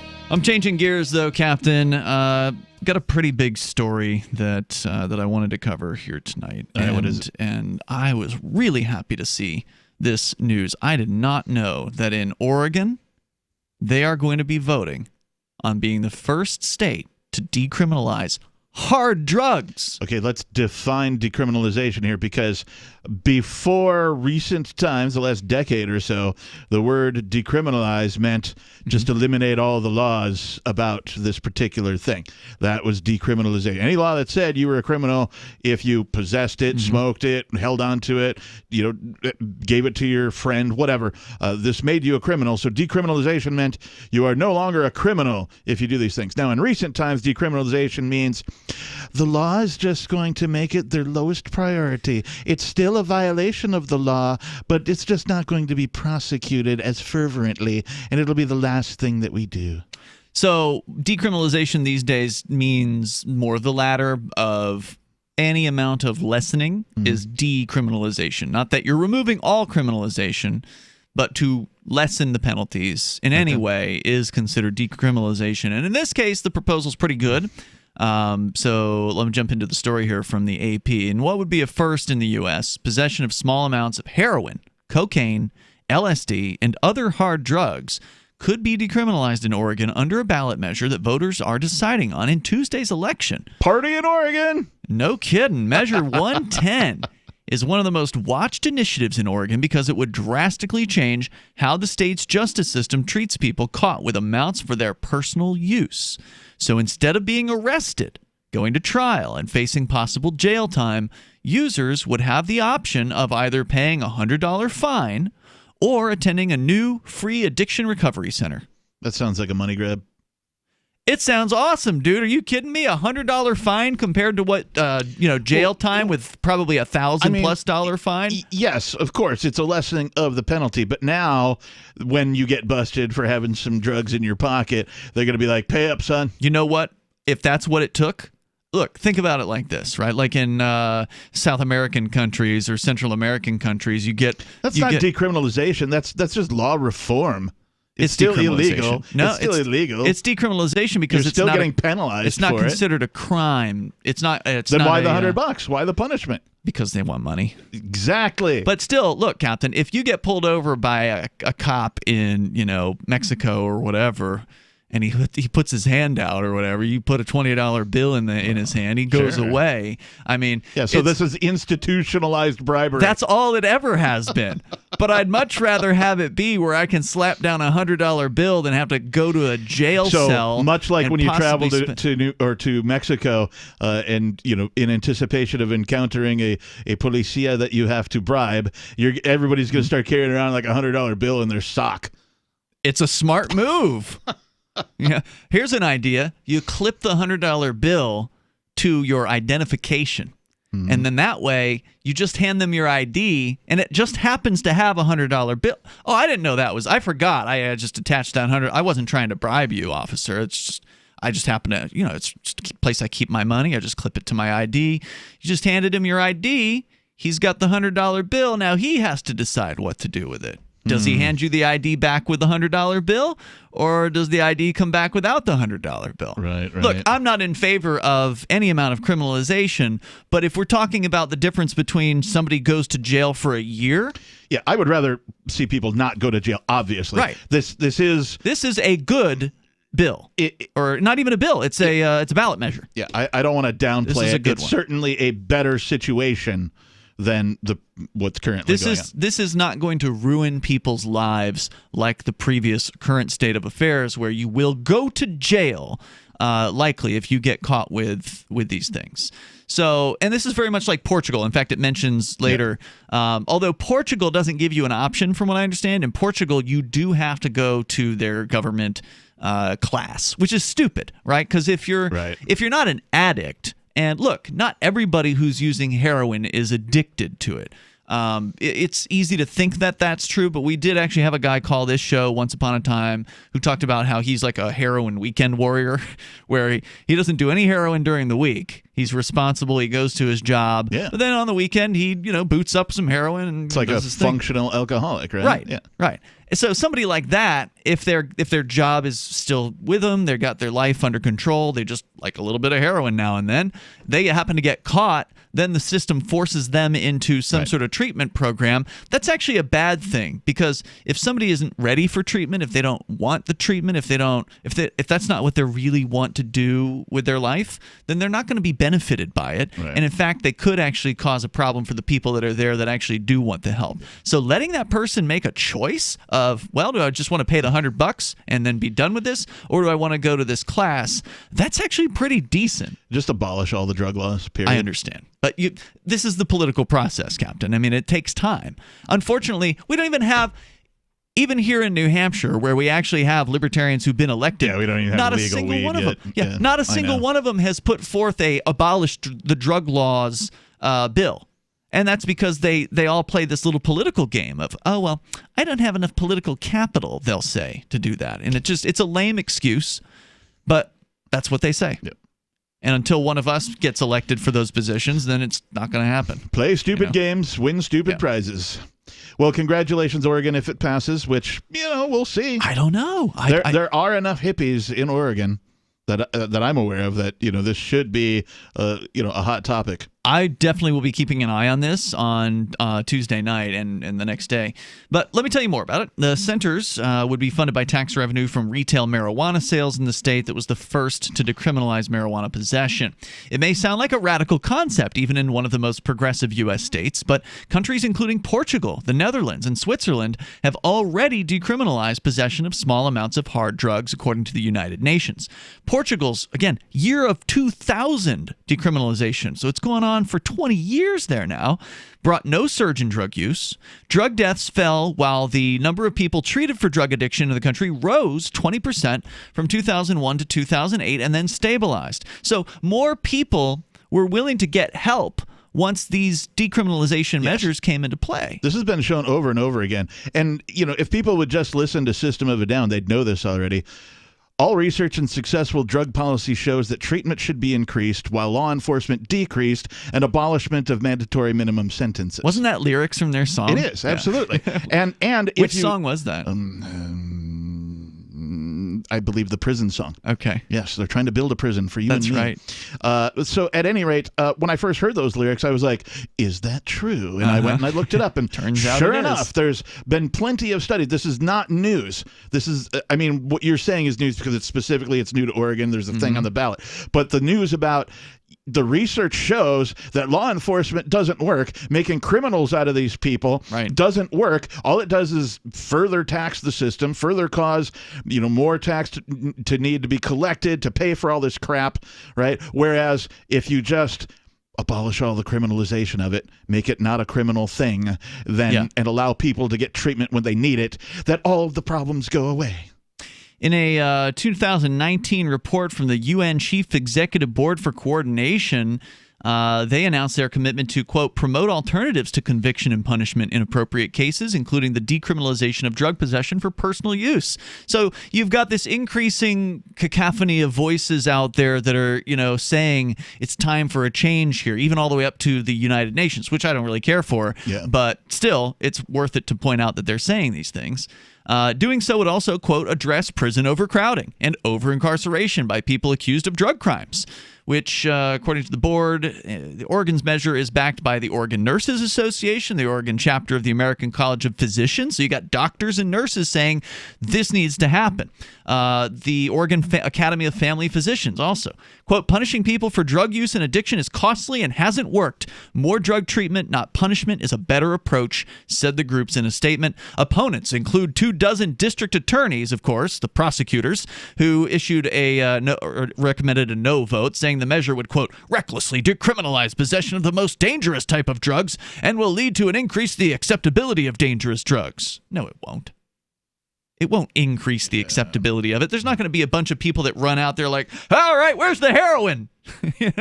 There might be one guy, If you're not waiting on drug decriminalization to go buy heroin. Right.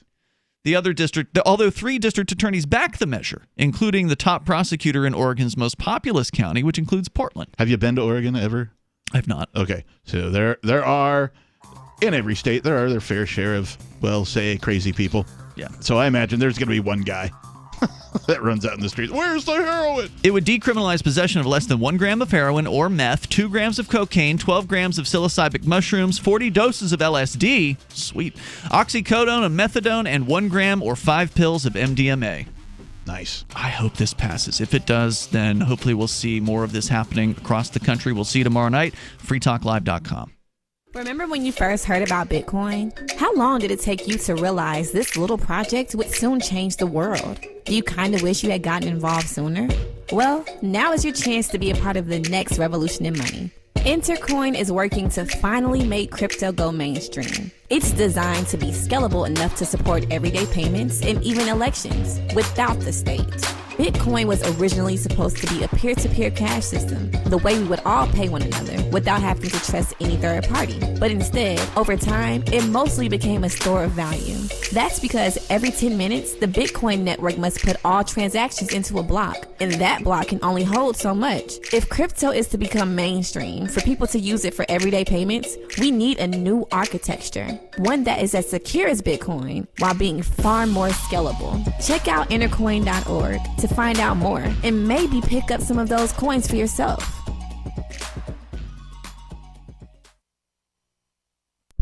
Are you a cryptocurrency advocate? The Crypto Tip is the ideal outreach tool to help new people discover cryptocurrency. It's a printable business card-sized tip that you can give to service providers, preferably in addition to a good cash tip. When the server scans the QR code, it'll bring up an explanation of cryptocurrency, how to install a wallet, and allow them to claim the tip. If they don't claim the crypto, you get your tip refunded to you after a time period you specify. Plus, if they do claim the tip, you get an email alert. Create as many tips as you want at cryptotip.org. That's cryptotip.org.